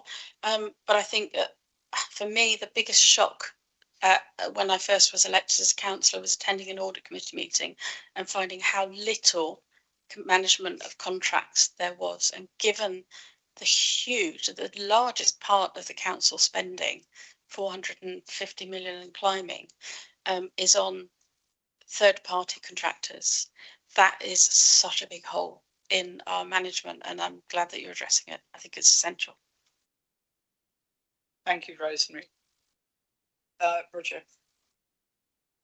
Thank you, Chairman. Can I just add, we're not saying that we will not do anything about fraud until the new budget is done in 2027. Hopefully we can start doing that during the year as we put the budget together. We can hold interviews, we can start to make the amendments to the constitution. We may even start to put people in place, because quite often there is a 3-month notice that is needed if people come and change positions. I would hope that they can be in place and starting to do things early in the new budget year in the 27, not then starting to advertise and go on to 2028, as was mentioned earlier on. We want them in place earlier than that, but the budget is the budget, and we need to make sure that processes and all the appropriate things that are needed to put in place to give them the power and to put everything in place ready for when they arrive. And they do need to arrive, and we will be pushing that along. Thank you, Chairman. Right. Thank you very much. I think we all need to remember that the money we have borrowed is going to have to be used to backfill a lot of the parts of the council that have actually meant that these things have gone wrong. And we can't do it all at once, and we draw the money down as we need to, and that reduces the amount of interest we're paying. So there are lots of things that we would like to do today, or at least tomorrow morning. Loads of things. But many of those things still have to go through the improvement board. Many of those things have to be balanced. So our concentration at the moment, as you will have heard me said several times, is to put staff back into revenues and benefits, put staff back into finance. So we're doing all the things that we're talking about here and beyond here, but also into legal, because if you don't have the legal staff, you can't actually sign a lot of this stuff off. And we have lost so many staff in those departments. We are now not capable of doing the things we absolutely have to do. There are other areas of the council where we also need to put people back so that we bring in the money. You will have heard me at council talk about the low collection rates in, well, the lower collection rates in council tax and business rates. And that is all a symptom of what we've got to do to put the organisation right. So we have maximum income, we reduce the amount of revenue going out, and actually we are a safer organisation and we reduce risk. But because of the capacity within the organisation, you do it bit by bit so it's safe. And we only do it on a business case. So although we all want to do things tomorrow morning, it might not be until next month. Okay, thank you. Can we now vote on this, please? All those in favour? Unanimous, thank you. Right, we now move on to something a bit lighter, hopefully, which is the local nature recovery strategy. And I'm going to invite Ben Jeffcott, who's a deputy portfolio holder, to introduce this. And we may have, we do have officers in here who may, would you like to come to the table? So you want to answer any questions on this? And this is a statutory paper that we had to come forward with. Okay. Ben. Yeah, thank you. Yeah, I'm delighted to be deputising for Dave Walker today. I'm delighted that I'm here to introduce the local nature recovery strategy for Shropshire and for Telford and Wrekin, and I'm joined by Matthew Farmer, our biodiversity manager, and Lynn Parker, the strategy coordinator, who between them have done a huge amount of work over the last 2 years to bring this strategy before you. Local nature recovery strategies are a statutory requirement, as Heather said, under the Environment Act 2021, and Shropshire Council was appointed by DEFRA as the responsible authority for producing the strategy for the county, including Telford and Wrekin. The strategies were created to turn around the decline of nature and wildlife across the country by establishing a structured, evidence-led approach to identifying where action is most needed. Their purpose is to define local priorities in words and also a very detailed map outlining areas where habitat creation or improvements can deliver greatest benefits. It's just one component of a national network of nudge theory, if you like, of trying to encourage and enhance wildlife richness and biodiversity across England. The strategy in front of us is the result of extensive work over the past 2 years, shaped by Natural England, Telford and Wrekin Council, the NFU, the Country Landowners Association, Forestry Commission, Environment Agency, Shropshire Wildlife Trust, the Shropshire Hills National Landscape, and many local species experts who have contributed their time and expertise. The steering group will continue to operate through the delivery phase to ensure the actions and priorities set out in the strategy are implemented effectively. It's worth pointing out here that the consultation that was carried out by the team has led to the largest engagement, as far as we can tell, of any of the 48 LNRS areas in England, the counties in England, with 3,782 public comments, which is exceptional. This level of engagement demonstrates the strong local interest and concern that there is in Shropshire about our natural environment. And this week we heard that Shropshire has the highest level of engagement and identity of any population in the West Midlands region, and one of the highest levels of engagement and identity in the country. And you can see that in the way that people have participated in trying to make sure that this document, this strategy is right.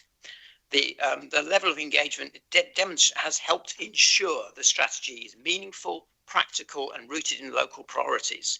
The partnership is a critical aspect, and the broad engagement gives us a really good foundation to work from in the future. The purpose of the strategy is to focus effort, resources and funding where it can make a real difference to enhance nature and biodiversity. It is not about imposing new obligations. It is not rules. It is not about regulation. It doesn't create a new designation. The role is to guide and support, not to regulate. I think it's also worth pointing out that the approach that's been taken throughout the strategy is complementary to the role of our farmers in growing food. That this authority realises the incredibly difficult challenges facing our farmers and growers, particularly as national policy from government changes in the way it supports farming, or in fact it doesn't support farming a lot of the time. And this strategy is not about imposing rewilding in a way that will reduce food production. That is absolutely not what it is about. After the consultation, the strategy underwent formal assessment by a DEFRA panel who described it as a high quality, sound and comprehensive document, recommending it for publication, subject to some minor amendments, all of which have been taken on board. And I'd particularly like to point out a couple of things that the strategy will do. One is the phenomenon of ash dieback. Ash dieback is posing the ash trees across Shropshire an enormous threat, and in woodland areas in particular we're going to see a transition from a large number of ash trees. Over the next few years there are going to be far fewer of them in our woodlands, but you won't perhaps notice that because the species will naturally tend to shift within areas of woodland cover. But in hedgerows, individual trees, there is an enormous risk to the number of ash trees that we see around us, and there is a real likelihood that many, many ash trees across this county are going to die, so we need to have plans to replant them. And I know that even in my own ward just this week, very recently in Bagley Ward, where Shrewsbury Town Council has replanted new trees next to, or has removed individual ash trees in Greenfields Park and the hedgerow at the side there. That's just one example of the type of thing that we're going to have to do across the country, the county, to keep the landscape as we know and love it. I also want to highlight the financial assurances that they underpin this work, given the financial emergency that we face. All the costs of producing the strategy have been fully funded by DEFRA. There is no call on our budget for the development phase. DEFRA has also provided additional transition funding to support officer time as we move from preparation to delivery. Furthermore, the government has confirmed that future delivery funding will continue to be provided through Section 31 grants as part of DEFRA's integrated settlements, with further detail expected shortly. Crucially, the strategy is expected to help Shropshire unlock increased investment in nature-based projects, including carbon, flood mitigation and water quality, by giving funders clarity on local priorities. What the Cabinet is being asked to do today is to note the significant work undertaken by the steering group and the stakeholders to adopt the strategy and to approve publication subject to the approval by Telford and Wrekin. Their cabinet meets on the 26th of March, after which Shropshire Council will notify the Secretary of State. Approval today means we will remain within DEFRA's publication window, avoid delays to delivery, and maximise our ability to align with future national funding opportunities in support of nature recovery, climate resilience and wider environmental benefits. I commend this report to Cabinet and to members here, and I ask for your approval to adopt and publish the strategy. Thank you. Thank you. That was in depth, I think. Far more than I was expecting, Ben. So that's amazing. So, is there anything that I mean, your team, Lynn and Matt, have done us proud with this, and the NFU sat in the room with me and said they were just amazed at how well they had been consulted and how valued they felt themselves. And I'm not sure that that will be the case across the county. So, I mean, the country. So, are there any points that you would like to raise that Ben hasn't, or anything extra that you would say? Because I thank you very much for being top in the country for response rates and so on, because that takes some work. Thank you, Chair. Just the point that Ben's made, and it has been a partnership who have drawn this up. It's not Lynn has coordinated this significantly over the whole county, across the boundaries as well. It is a partnership who have drawn this together, and it's key that that partnership, the steering group, still work together going forward, as you mentioned, with the Country Land Association and the NFU and other bodies as well, and the voluntary groups, and particularly the town and parish councils that we've been working with as well for the meetings that we had. Went to their big conference that we held, I think that was at Ellesmere, on there as well. So that's the key point drive for this. This is a collaborative document which will be owned and still run that way going forward. That's the bit I'd like to emphasise, really. Excellent, and I think we can learn from that in other areas for the future, because keeping people on board and understanding their views is really part of everything we do. So it's a really successful pilot in many ways. Ruth.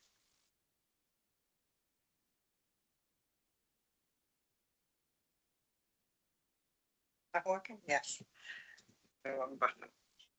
I'm really pleased to see this report here today. I think it's absolutely epitomises some really good partnership working, and I think Matthew, your comments around how the conferences you've been to, the town and parish council, and the work they've done for local level has really fed into this, and from a sort of county-wide perspective and the benefits to our residents, this strategy and the detailed on-the-ground work that happens with local groups and in towns and villages across all our areas is really good for well-being, mental health, lots of volunteering opportunities. And I think this is a really good foundation to develop a much wider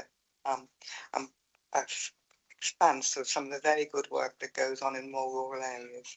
And I will give a shout out for Bishop's Castle, where one of my parish clerks have been very vocal and leading this around the preserving Shropshire Verges project, which has been a really big sort of becoming nationally noticed.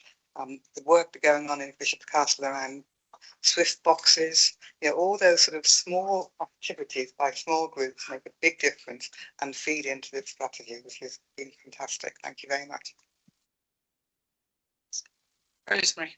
Yeah, I just want to say thank you for such a great report. I know it's been years in the making, and I've seen it both well more on the town council than Shrewsbury Town Council than in Shropshire personally. But it's great to see this as recognised as important both at the government and at our level. I'm assuming that there's not going to be any issue passing it today, and nor with Telford and Wrekin Council, given that both are involved. So I'm just hoping that it brings us good things. This is absolutely vital. Wildlife corridors are vital for us as well as for the wildlife. So bring it on, as far as I'm concerned. Thank you. Brent. Thank you, Heather. First off, although I appreciate that there were a lot of consultees, that it was one of the best consulted out of the relative studies around the country, we have seen evidence that initially you wanted to write to every landowner but weren't able to do so because of the availability of the farm business data sets. And also you couldn't go out to all households because it was just not affordable to go out to 216,000 addresses. So overall, it would appear that a lot, possibly most of the landowners, were never directly informed that their land was being mapped. And indeed, there's complaints, quite a few complaints in the consultation, that many landowners felt insufficiently consulted and unaware that their land was being mapped. So I'm sure the report is good. I'm going to work on that assumption, but at least there may be lessons learned here in terms of consultation, even though you did get a lot of responses with the people that were left out, and possibly they would have been on board with your conclusions. So we're concerned about that. Moving on to the financial aspect, it's quite an expansive endeavour. You're covering most aspects of our ecology. In terms of implementation, without clear boundaries about how far it's going to go, we are concerned about what future financial implications for both landowners and councils may be generated at a time when all parties, including the council, are struggling. Now, we understand the funding for the research exercise was provided by the government, and thankfully there's no fixed statutory deadline for any implementation, so there's no immediate pressure there. But going forward, if sufficient grants or private finance for implementation are not forthcoming, we're looking at down the road the potential scale of a likely Shropshire Council contribution, if any. Possibly that's not going to be necessary. But at the national level, the government are planning to raise £500 million per annum for nature, rising to £1 billion by 2030, but that's leaving a projected national finance gap of £5.6 billion per year. So we're concerned that in the future there may be some sort of act or instrument that causes that national shortfall to be burdened upon local authorities and our local landowners and farmers. So pending full publication of the report, we're just interested to see, again, I like the energy in the room and the enthusiasm for it. I'm sure that there's good stuff in there, but we're wondering what the headline figures of anticipated nature recovery measures in Shropshire are, beyond the upland flow control measures. What other measures are being investigated, such as woodland deer management, would possibly come into it? Is that being incorporated? And otherwise, this is primarily, now I've talked about at the end here about rewilding, that's been anticipated to me, but I would just reiterate that, you know, if it's rewilding that's not at the expense of good farming lands, then it sounds like a good thing. So we just want to ensure that that is indeed the case. Thank you. Thank you. Lynn, would you like to come back on some of that? I think you were clear about funding from DEFRA anyway. So what, from a funding point of view for the delivery, or for kind of council role and coordination? Or it's a funny one because you know, we need to read more into this as the full report comes out.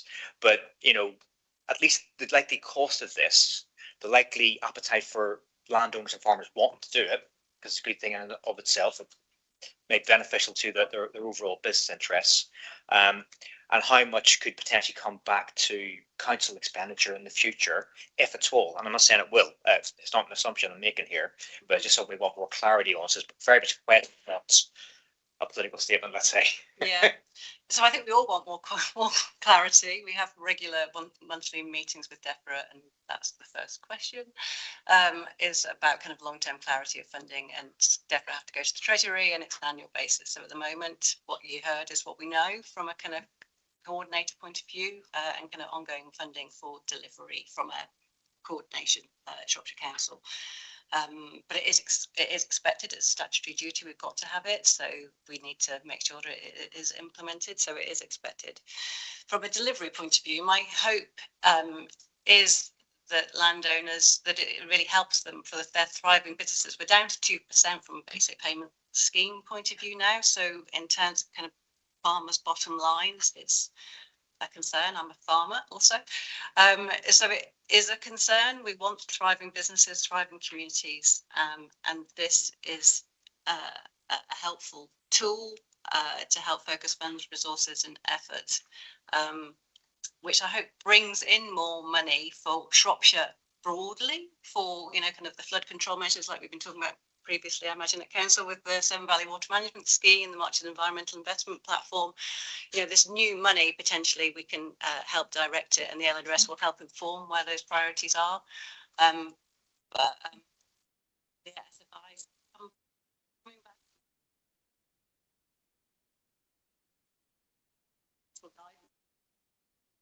Down to landowner. Voice if they want to take.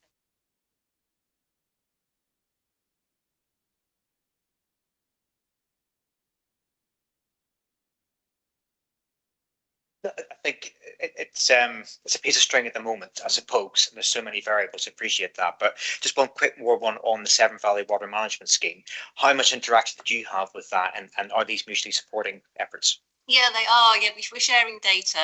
It's a different area in that they're kind of upstream Shrewsbury and into Powers in the main.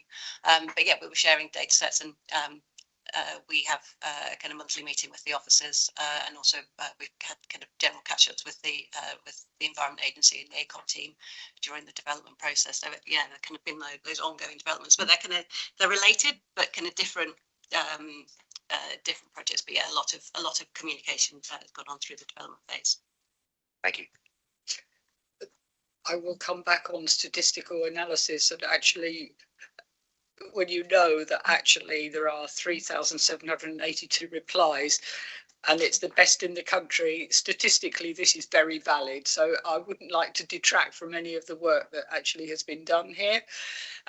Alex would like to make a comment. I mean, you've made half of the point I was going to make. I mean, I think it's always really difficult, especially when you've got such a huge rural area to cover, like Shropshire, as we all know, to get high return rates on almost anything. You know, just the raw time investment from the team has been enormous to get, you know, what is the best result in England. I think though there's a quantitative approach to the data, getting those nearly 4,000 responses, and you know, if you look at the heat map, they're all over the county, particularly in the most rural parts of it. But I think it's also the qualitative side. So, you know, the NFU have, I think, given us some really positive feedback. The panel at DEFRA have given us some really positive feedback. Actually, it's not like this has been a uniquely positive people going in who already agree praising one another's efforts thing. Actually, it has been engaging with a lot of landowners, many of whom were pretty reticent to these sorts of schemes, in some cases I imagine didn't have a load of faith in these being viable to deliver the sort of changes we're looking for.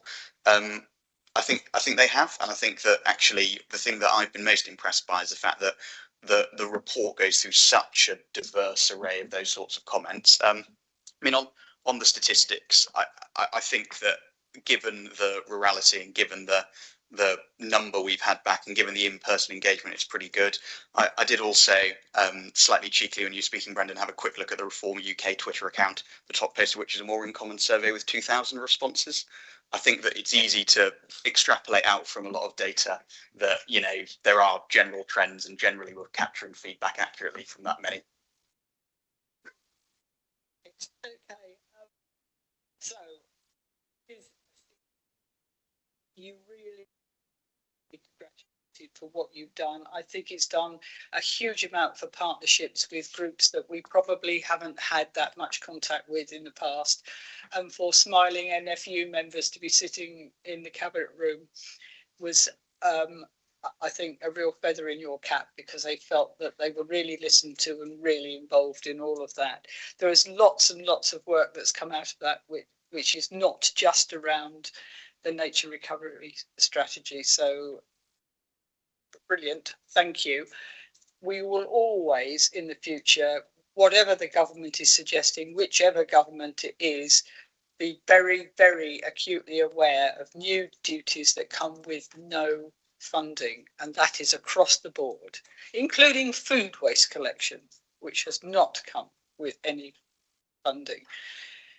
And of course, we can only do things that we have the money to do, but there are ways and means of bringing in money, and that partnership working may well put us in good stead for the future when we can't afford things, when partners can. And it's about working together across the board, which the Marches Forward Partnership is beginning to do, to bring people together in other ways where we don't put the money in, but they can actually put funding sources together to achieve something that we can't necessarily do, and it's a better outcome. So I can see that all the building blocks are in place and lots to build on, but we don't have the revenue, which I will keep telling everybody and every elected member. You can't expect us to do something today or tomorrow because we don't have the funding, but we will always try to find ways and means of doing it in other ways. So thank you both really very much. And I need a proposer and a seconder because Ben can't do that. James is a proposer and Alex is the seconder. All in favour? Thank you. Right. Can I have a 10-minute break now, please? We will be back here just gone 20 to 1. Thanks a lot. Yeah.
welcome back. And sorry, I'm not live. We are not. Welcome back. Thank you for allowing us a few minutes break between items. I think it's given Ben a chance to get himself together because he has another large piece of work to report on for David Walker, who's away training about the National Planning Policy Framework and how we can do things a bit differently and so on, which is a good use of his time. But we're working Ben hard today. So we now move on to item 10, Shropshire Council's response to the draft National Planning Policy Framework. Ben. Thank you, Heather. The government published a new draft version of the National Planning Policy Framework in December, seeking comments. The closing date for this consultation was yesterday at 23:45. So if you haven't responded yourselves individually, I'm afraid it's too late. But Shropshire Council has received a dispensation from the government to submit comments by after the deadline today, so that this cabinet can consider and approve the response. The Appendix 1 to this report sets out the council's proposed response, which this report seeks approval from cabinet. The NPPF is a very important planning document, both in its current form and in the likely way it's going to change, both for plan making and decision making. It frames what the government's planning agenda is, and which is a moving target. We're now in an era of build, baby, build. The grey belt, which turns out not just to be derelict car parks and petrol stations, but enormous areas of green land with the designations or characteristics which mean they can be defined as grey rather than green. Plus, we have a new legislation which I think has had royal assent. So in this context, it's absolutely vital that the NPPF exists and give us a fighting chance of maintaining plan-led local development in this county rather than the current free-for-all, which many of us as members are experiencing. And I know Brendan has got sort of speculative developments popping up in his large ward, and all of us do. It's not a formal part of the development plan for our area, but it is a significant material consideration which councils must take note of, both in the process of plan making and how it takes decisions in future. There are quite a number of changes to the layout and content of the NPPF. It's important that a plan-led approach to planning remains the priority for government. The emphasis remains on local authorities preparing local plans in line with a new 30-month mandatory timetable, which we will follow, with a 4-month notice period parked on the front, rather inconveniently, which means we can't fire the starting gun quite as quickly as we hoped. The introduction of spatial, it's not the introduction, it's the return, I would think is a correct term, of spatial development strategies as a new form of strategic plan making. I recall under the previous Labour governments, we had regional spatial strategies, and they accorded with standard regions. And an awful lot of people did a huge amount of work to prepare a regional spatial strategy for the West Midlands. Which then was summarily dispatched by the following administration. So now spatial strategies are coming back, but we're not quite sure what the size units are going to be in terms of these spatial strategies. Is it going to be standard regions? Is it going to be some other kind of aggregation? Is it going to follow metro mayors? Which again leaves us in a considerable uncertainty, because Shropshire has sort of been parked as too difficult as to which metro mayor we get put under. And our submission makes quite detailed, expresses detailed concerns about exactly what the government is proposing when it comes to spatial development strategies and how they will work and how they will operate and how we will engage with it. The NPPF is now split more clearly between plan-making policies and decision-making policies, with a new approach to the application of the presumption in favour of sustainable development, including more direction on appropriate developments within and outside settlements. There is a direction that local plan policies should not repeat or be out of conformity with the new national planning policies, and in so doing the government are seeking local plans to be more focused on a smaller number of policy matters and providing sufficient site allocations to meet development needs. A much larger number of site allocations also for this county and for most others. Given the extent of the questions, 225 in total, the responses are sought to cover by this council has sought to cover the highest priority issues, including spatial strategies, and where there has been the most significant changes. In summary, the responses by the council is generally positive where possible, but we do highlight a number of areas where we are seeking clarification or a change of policy. Spatial development strategies, as I've outlined, there's more clarity is required both on the nature and the resourcing of spatial development strategies. The introduction of the presumption in favour of sustainable development to all decisions, but the amendments for clarification are sought, in particular concerning the definition of the word settlement within the policy. There are also concerns relating to proposals related to the principle of development outside settlements, and that there should be a greater emphasis on the development plan being the primary consideration to guide location, scale, and the type of development in these locations. And another issue that we've responded on is the issue of tenure. We believe the NPPF should provide more flexibility to councils in setting policies for appropriate mix of tenures in new development, especially in large rural areas, where many sites are likely to be under the proposed 150 dwellings threshold. The specific reference to supporting the needs of rural business development is welcomed, particularly in a county like ours, which is so rural, but clarifications are needed to enable more positive considerations of these proposals.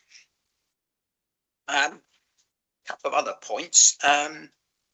It would be worth noting, says Eddie West, that the clear direction of travel in the draft is to require councils to deliver leaner local plans, generally with fewer priorities and policies, and to avoid duplication, which we will be scoping the content and remit of new local plan in late spring.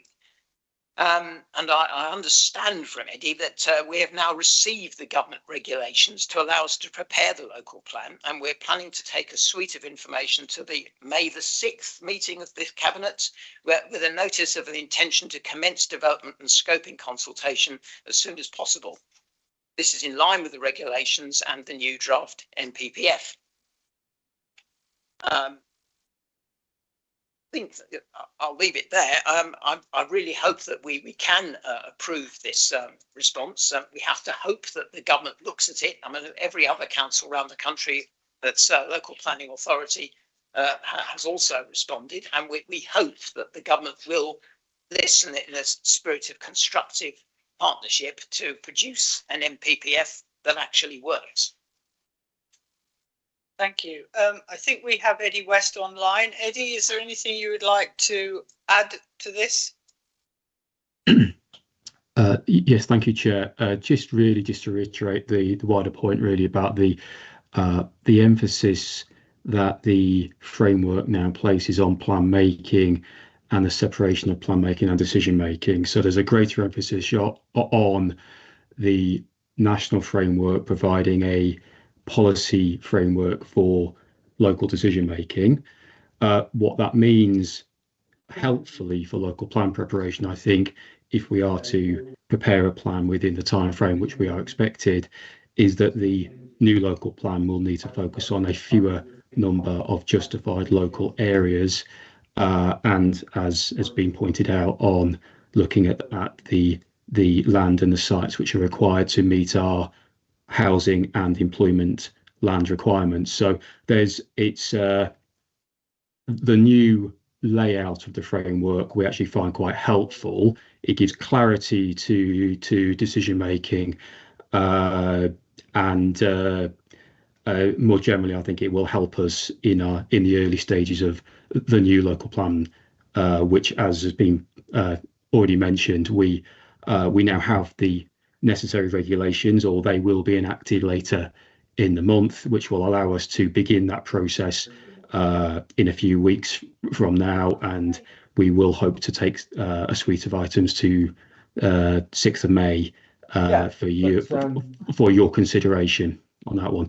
I should point out I think that there has been some concern about the lack of comment that we are proposing on certain areas around health, particularly, and the health related policies of the framework. So we have suggested the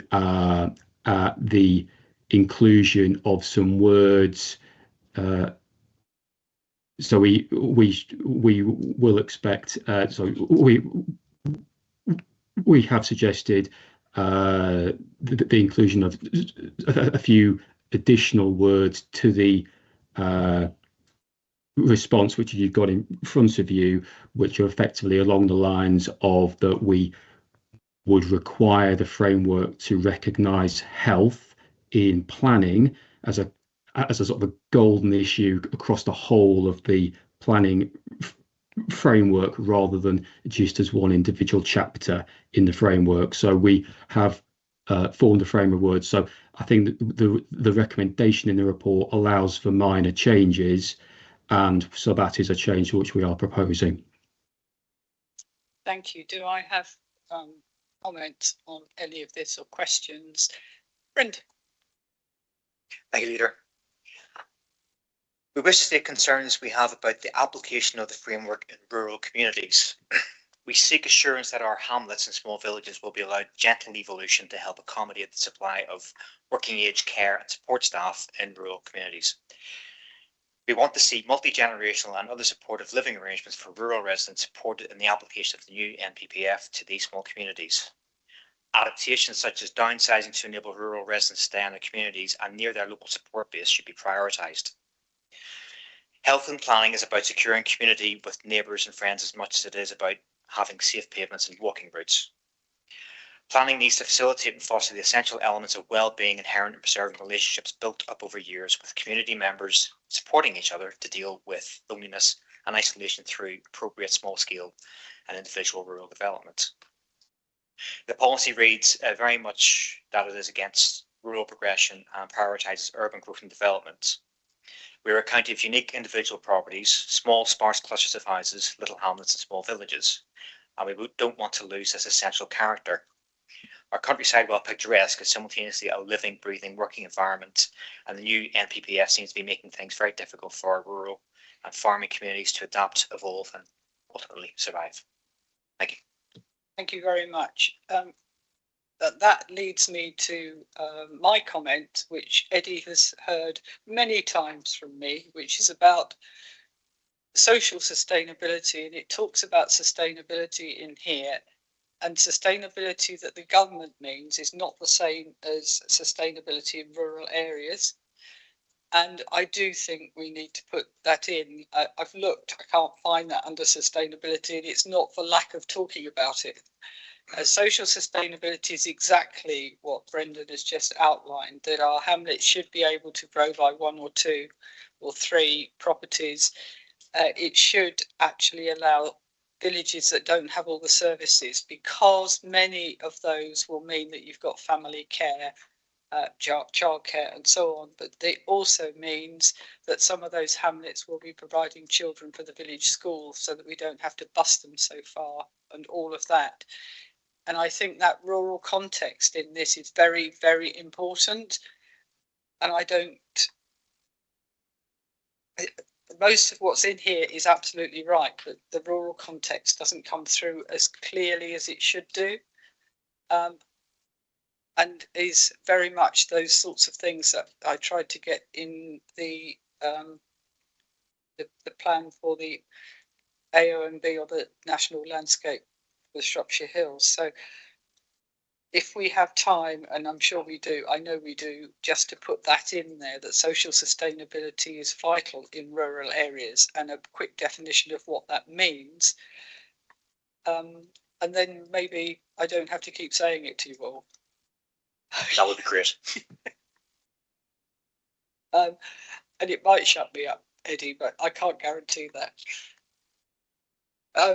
So thoughts from the Cabinet on that. I think because we have so many hamlets and so many small villages, most of which have lost shops, schools, this, that and the other, we need to make sure that those that still have a shop or a pub or whatever can continue, but actually that the surrounding ones, and we used to have this in our last local plan, which was around hubs and clusters, so they were actually providing a sustainability to the central village. And that was very much there, but it doesn't come through in our response to the NPPF because this is an urban model. Are we happy with somebody putting that in and coming back to Dave Walker and me before it goes off? Yes. Okay. Right. Thank you very much. Anybody else want to say anything else about this response?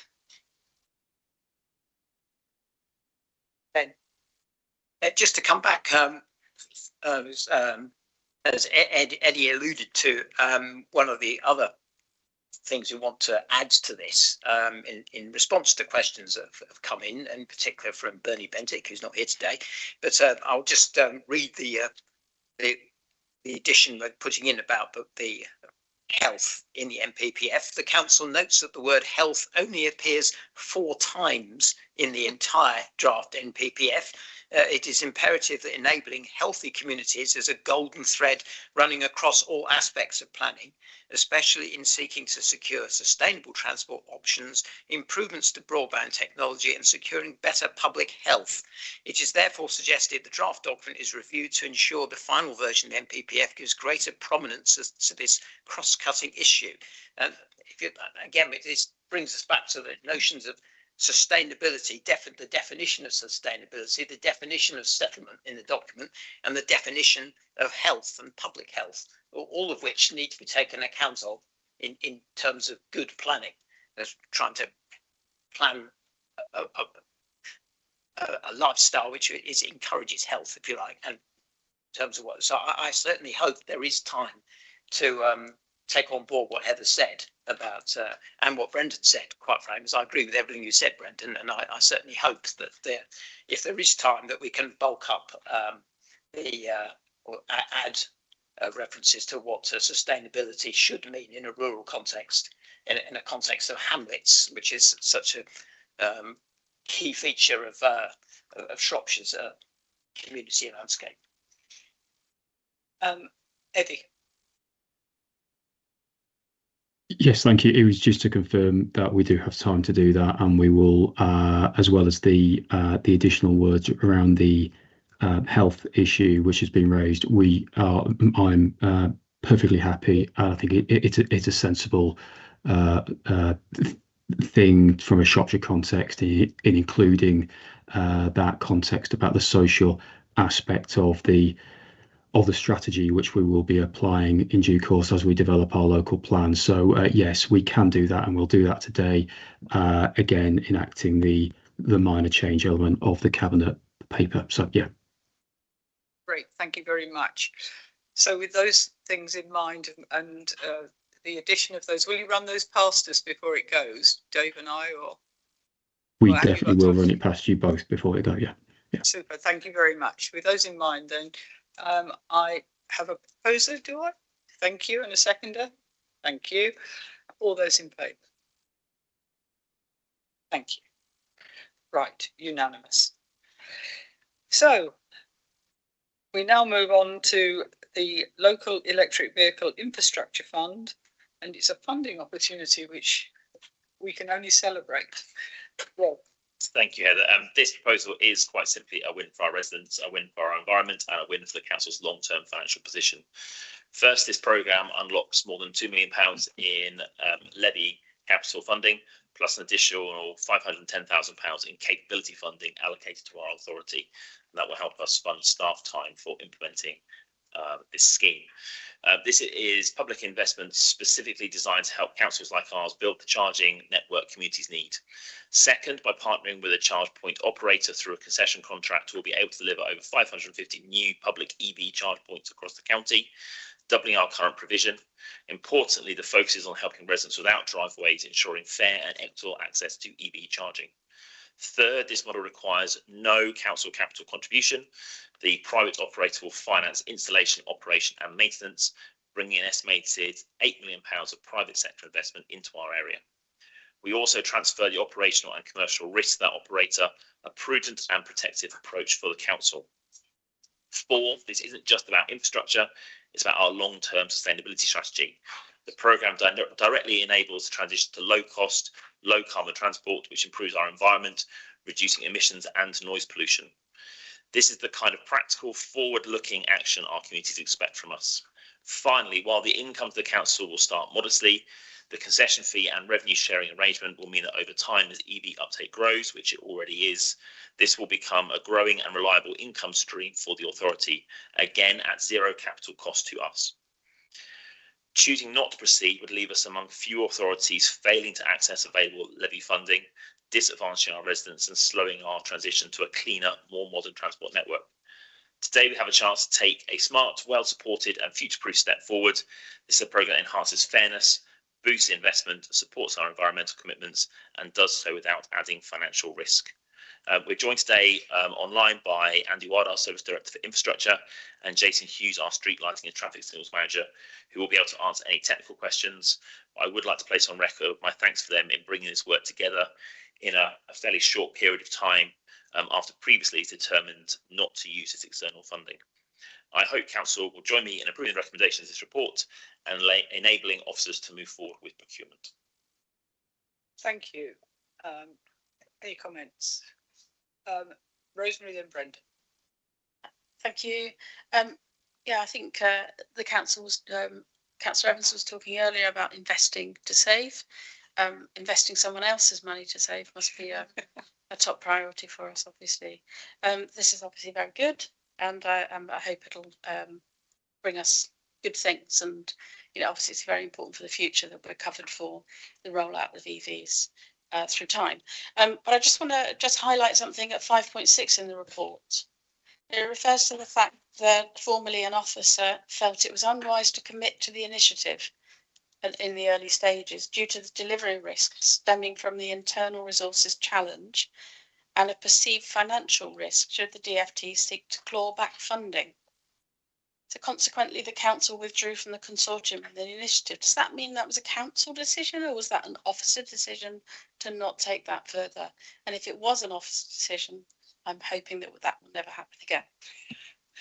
Rob? My understanding, it was an officer decision in collaboration with previous cabinet members. We have obviously reversed that. This is external funding, which in nearly every council in the UK is taking up. So I would not see that happen again. I think where there is external funding that we can use to benefit our residents, but those people involved are not here to ask themselves, so we won't say anymore. Brendan? Thank you, Heather. Whilst we welcome in principle the expansion of charging capability to those without on-street parking and in rural settings, provided it has zero demand on our stretched budget, we do have concerns as to the assumptions about the scale and pace of EV uptake described in the paper. The assumption of a 90% EV transition by 2050 or indeed under any timescale has been thrown into the question by recent developments. So in the last few months, you've seen big manufacturers like Stellantis, which is Vauxhall, Fiat, Peugeot, Citroën, and many others. They booked a $26 billion loss on their EV division, and they're now reintroducing diesels across the ranges. Ford has lost $19.5 billion and is reprioritising the petrols and particularly hybrids. General Motors 7.6, Honda, VW, Volvo, a lot of them have lost billions on these EV units. Both the UK and the EU have recently started relaxing, or at least slightly relaxing, various EV mandates and emissions requirements. And while EVs are a popular choice for some, I mean, I'm one of 4 people on our group who drive EVs. So this is not an anti-EV street by any means.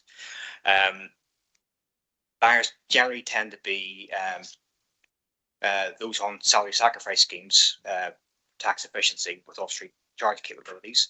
Quite a few mobility sales, but again, there's a limited scope there because some people are just not appropriate for. And meanwhile, those in lower incomes, particularly in the areas we're looking at, have been mostly avoided them due to their still high purchase cost. And that may change over time, obviously. So they've been preferring ICE and hybrid options.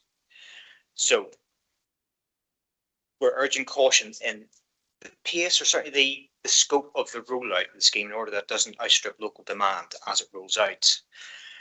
Next couple of years, we'll see how this plays out, whether the EV transition takes off again or it remains stalled out and just becomes part of the mix. And then that will drive how many of these chargers we do install and where we charge them.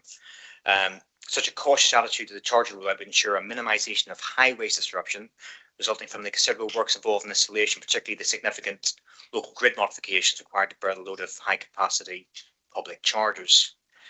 This approach would have the benefit of modelling future rollout by studying utilisation of existing installations. So to roll out the first few, see how they're going, and that maps it. So again, this is not, we like the scheme generally, but we just think at the moment that there needs to be a feedback of the current state of the market, where it's going, where national policy is going on the EV mandates, so we get these in the right places. We don't have them left underutilised in some areas, you know, growing cobwebs, and there may be other areas that could do with one. So it's the modelling as the nature of the rollout that we're concerned about there. Thank you.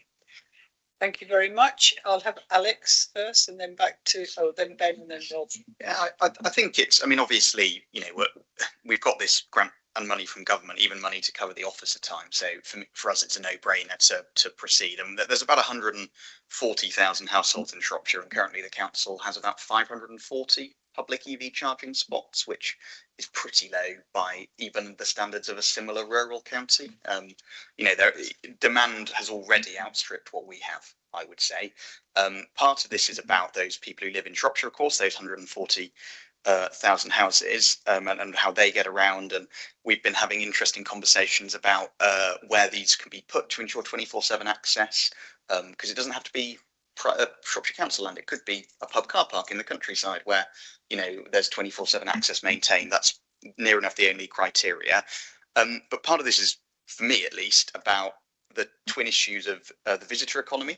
Actually, you know, there are growing numbers of people with EVs. Shropshire has a really pretty low proportion of public electric vehicle charging points compared to many of its neighbours, and particularly many of its touristy neighbours, many of the places people are going on holiday and spending their money and staying overnight. Actually, you know, it's great for our residents, but it's also great for our residents to have many, many more people coming into, you know, our gorgeous countryside and our market towns and spending money and keeping the local economy buoyant. On a busy summer Saturday, the Square and High Street tracker in Shrewsbury has over 50,000 individual visitors.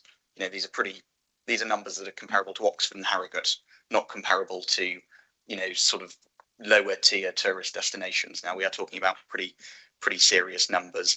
But the other point I'd make is that there is an obvious policy decision made by central government to encourage people to EVs at some pace. You know, I agree that the pace isn't what was initially presented, but nonetheless that's happening. We're getting more EV sales by the year. That's going up and up.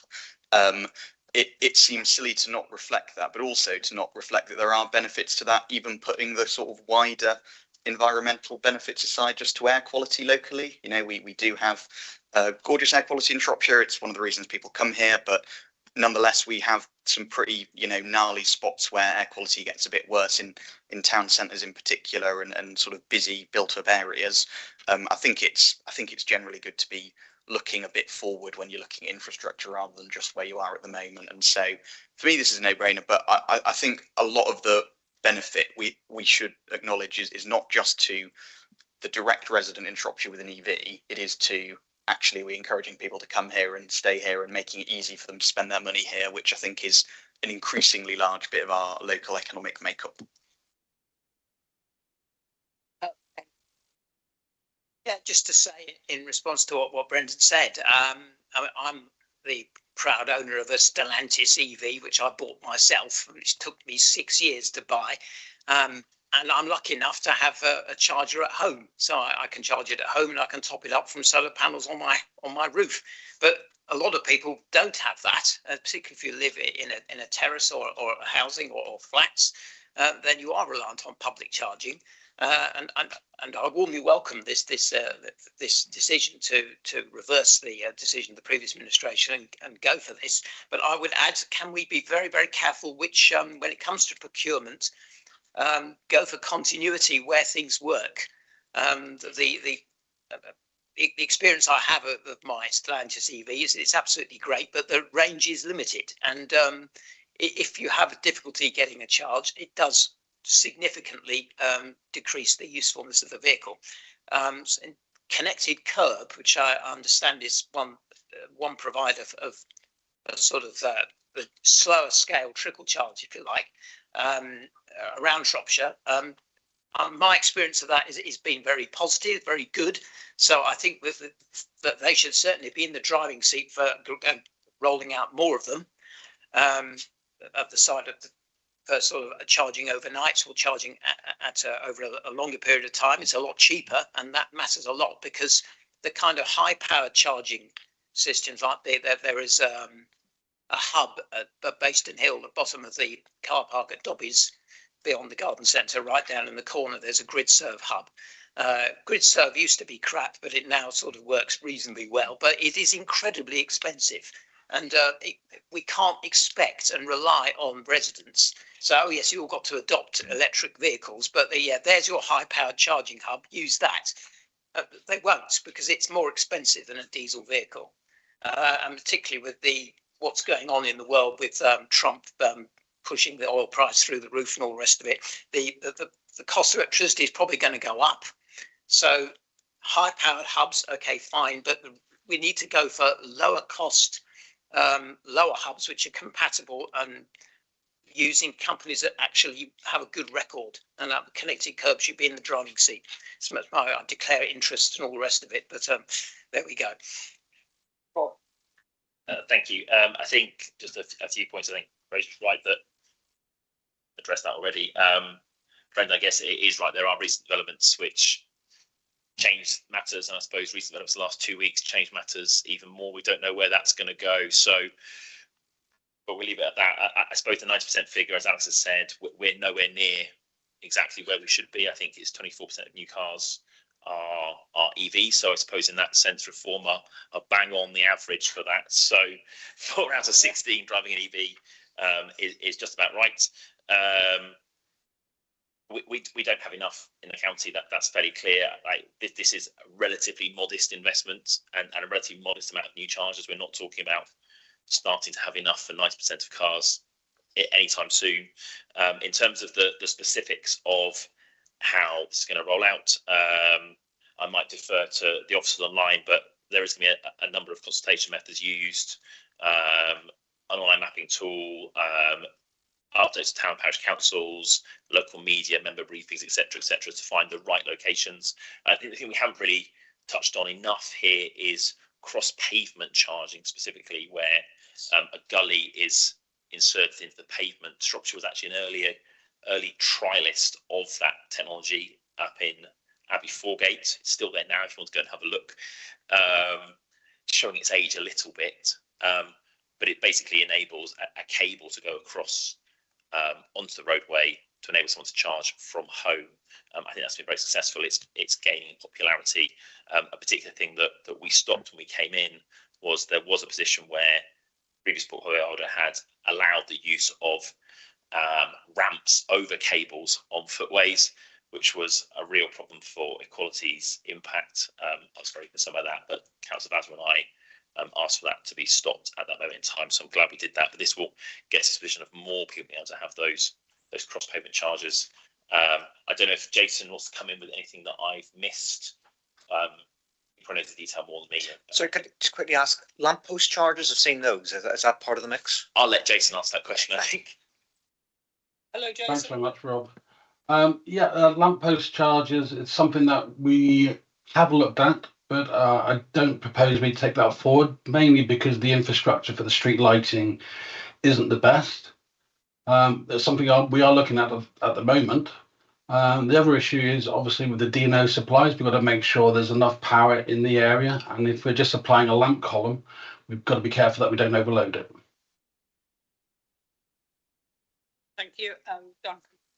Yeah, obviously, I welcome this. There's one joy about being slightly late is that the market may have been. So I'm an EV driver myself, and yes, sometimes some of the infrastructure is not what you'd wish it to be, but by now we can find out about that and make some better informed choices. Glad you mentioned pavement channels, because I've had a number of people approach me who are trying to get pavement channels agreed by the council and are telling me there is no procedure at the moment. We haven't adopted a particular methodology, and these people are willing to pay for it, but we just haven't actually got that sorted for them as yet, and they're a little bit frustrated. They're the ones probably using your ramps because that's the only choice they have. The only other thing I'd say, and this goes back to previous times, and we have tried to roll out charges in urban areas. I'm thinking here about your areas of Victorian housing, is that people are very concerned about how that will impact on their streets and their parking. So you need to do a lot of consultation early on, and you may need to think about residents parking and other parking issues. It's not enough just to put out a load of charges on the street,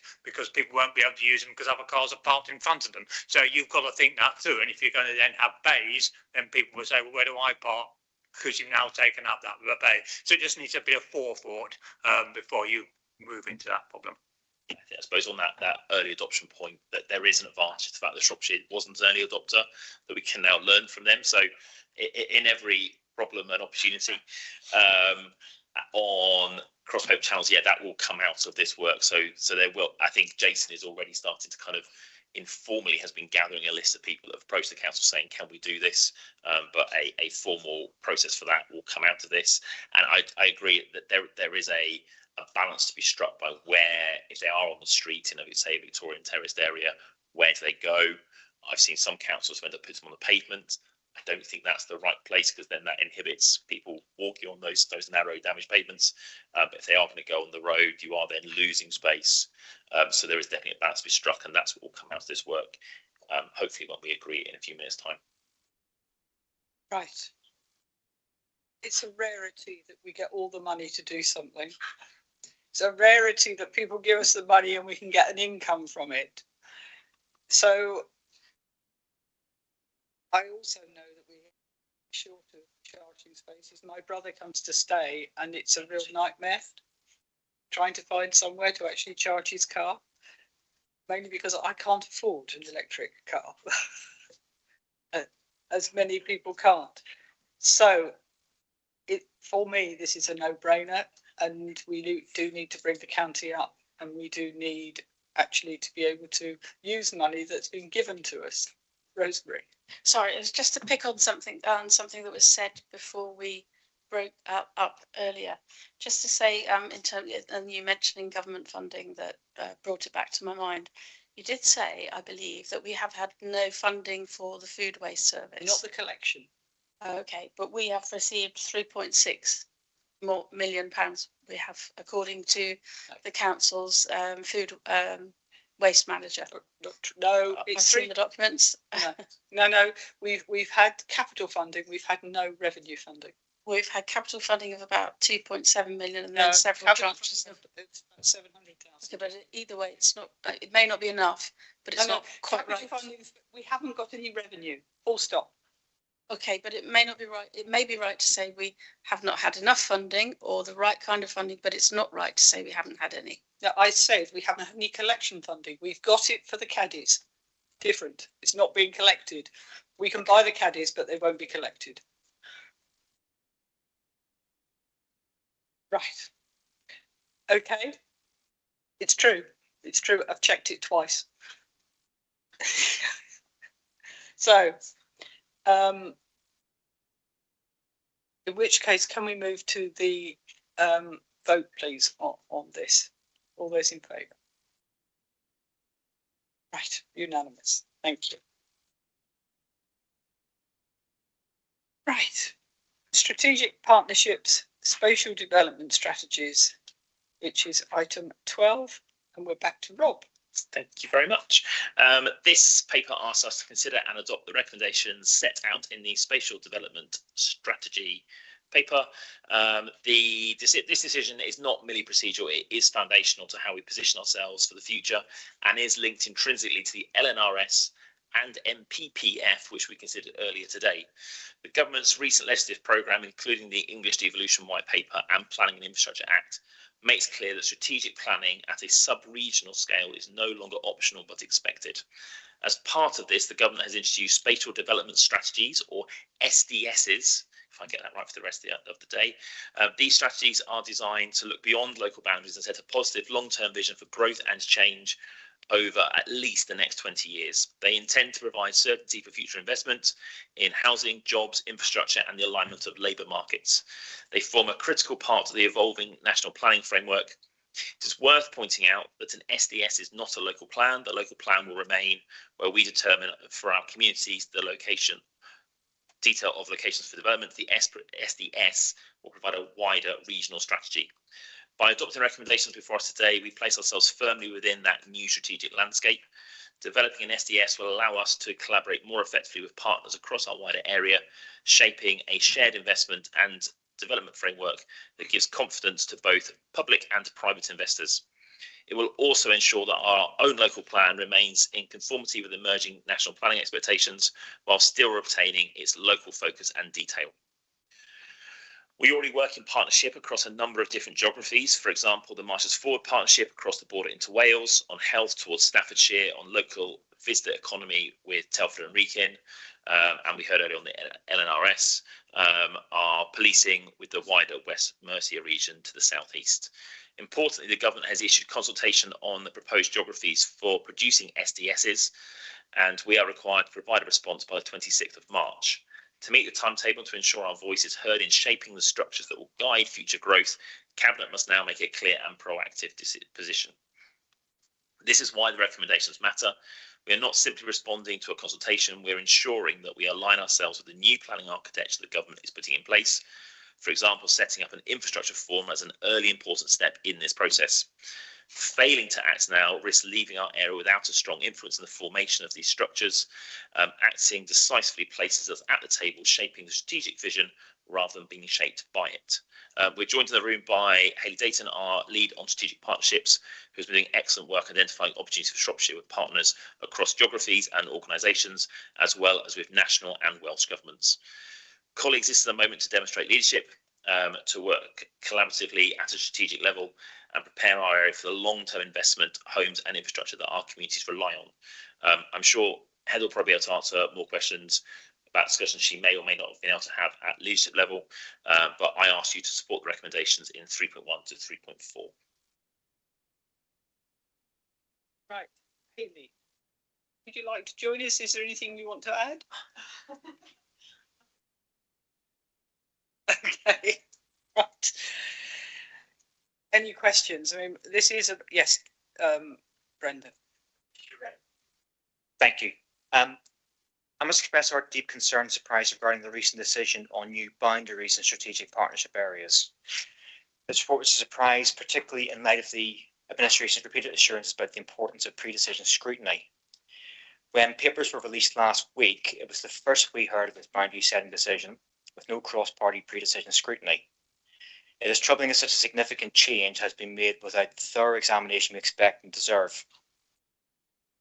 At the recent full council meeting, budget adoption debate, we raised concerns about the over-reliance on possible savings and the lack of focus on economic development and county growth, amongst other things.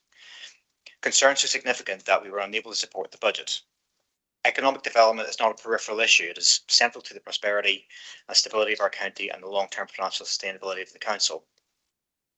Given the administration's stated commitment to transparency and scrutiny, this boundary setting report should have been subject to collective input and careful consideration. One of our greatest challenges is to ensure our county becomes attractive to young families. The recent corporate plan workshops highlighted the major demographic risks that Shropshire faces. The projected aging demographic for Shropshire, which is way above the national average, coupled with the inability to retain our young people, is a major threat. Lack of opportunity, employment and housing results in our young moving away and discourages young families from coming here. If we continue on the current trajectory, there's no way we will avoid bankruptcy. As we said at full council, we can't just tax and borrow our way out of this predicament. We must create an environment where young families can thrive. Opportunities for education, work and leisure are essential. Do not address this, we face the very real risk of continuing to lose our young people to other regions. Quick and easy access to major employment centres is fundamental. We already have major road and rail links with Cheshire and Staffordshire, but far more limited links with Herefordshire, particularly.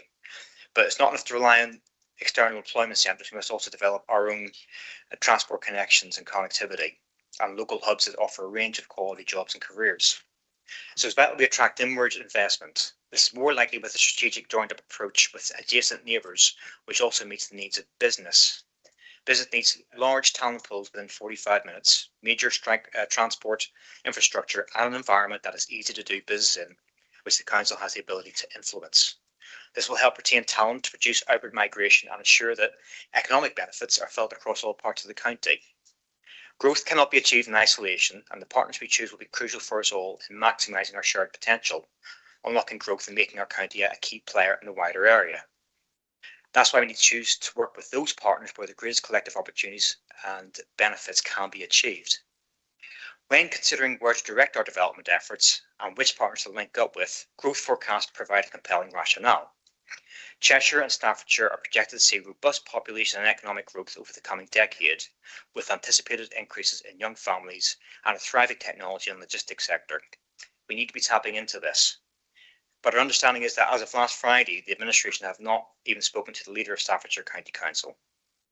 Given that works have already been undertaken linking Shropshire, Telford and Wrekin to Staffordshire under the auspices of a combined ICB plus other NHS links, this option should have been thoroughly examined prior to any decision being made. If you look at Worcestershire and particularly at Herefordshire, like other large rural counties like ourselves, they suffer the same tyranny of distance that we struggle with here in Shropshire, has been highlighted in this room before. So in contrast, Hereford and Worcestershire's growth projections are far more modest, with demographic trends suggesting slower population expansion and a large proportion of retirees. Whereas employment opportunities in Cheshire and Staffordshire are expected to multiply with their enhanced infrastructure and proximity to major national transport corridors. We recommend working closely with our neighbours in Cheshire and Staffordshire, targeting collaborative projects that encourage development and shared prosperity. These are the areas that provide the greatest growth potential, and we already share strategic boundary links with Telford and Wrekin and Staffordshire. Our focus should be on areas that appeal to young people. Cheshire and Staffordshire have already demonstrated success in this regard, and we must learn from their example. By prioritising development in locations that offer vibrant communities and modern amenities, we can create a county that's attractive and competitive. And I'll leave it there. Thanks for your time. And that was long. Thank you for reiterating most of what we know. And what you don't know is that Cheshire West was actually in a piece of work that was done to look at where our best economic boundaries were and who we should work with. Cheshire West are going north. They do not wish to work with us at all. That leaves us actually quite adrift. Staffordshire is undergoing unitary, and they have not decided how many unitaries they're going to have. It may be 1, it may be 4, it may be 2, it may be 5. All of those are in the melting pot. We were never in the first phase of any of this. The government came forward in February and told us we had to do something now, which gives us very little time to get that paper in, which is why you've got it on Cabinet now. We have a short period of time. We have been talking on several occasions with Telford and Wrekin, who are in the same boat as us. Making a decision with a Staffordshire that may be 4 or 1 or 5 unitaries is quite tricky, whether it's the whole thing or not. So what we now have to do is work on what is much more sensible and where we do have a real chance of economic growth, which is what we're working on at the present time. So far from sitting and idling, actually we've done a lot more, but all of these things are relatively sensitive, because politically they're quite sensitive of where you're looking for and where you're looking to. So what we have to do is look at the best possible growth for jobs for the future and the best possible access to the sorts of housing our residents need across the board. And that's exactly what we're doing at the present time. If you think we have the time to put all that together and bring that through scrutiny in about a month, you are gravely mistaken, especially alongside the capacity we have in the organisation at the present time that we have repeatedly told you we're having to work on. So Hayley has worked her socks off since she knew about all of this, alongside us and so on. So we are doing stuff, and we will be putting forward some ideas for the future, because it's really important we do that if we're going to get any money in. What we do need is partners who want to work with us, and Staffordshire has already opted to work just with Stoke at the present time. So we're looking at the best possible economic outcome, because that's important for us and not what's important for going on in another county. So it's got to be the best possible outcome for us at this present time. None of it is perfect. And if you look at the map, there's a grey area through Staffordshire, us, Herefordshire, Worcestershire, Gloucestershire that haven't opted for anything. And that's what we're working on at the moment, because we were not expecting to have to do this now because of unitarisation. So we are where we are. There is no time at the present time for scrutiny, and we don't have the capacity for scrutiny. We have to get the best out of it we can now.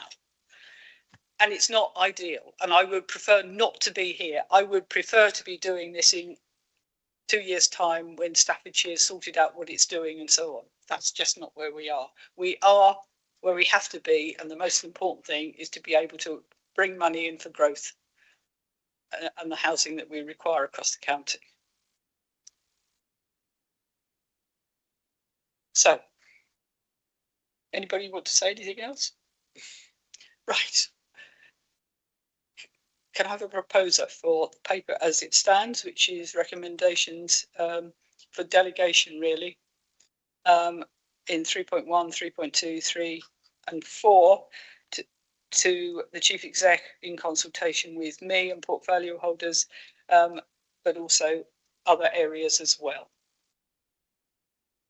Although, as proposer, seconder, all those in favour. Thank you. Right. In which case, we are now at the end of Cabinet. You will all be grateful. The next one is the 15th of April, and some of us have another meeting at 2 o'clock. So thank you very much.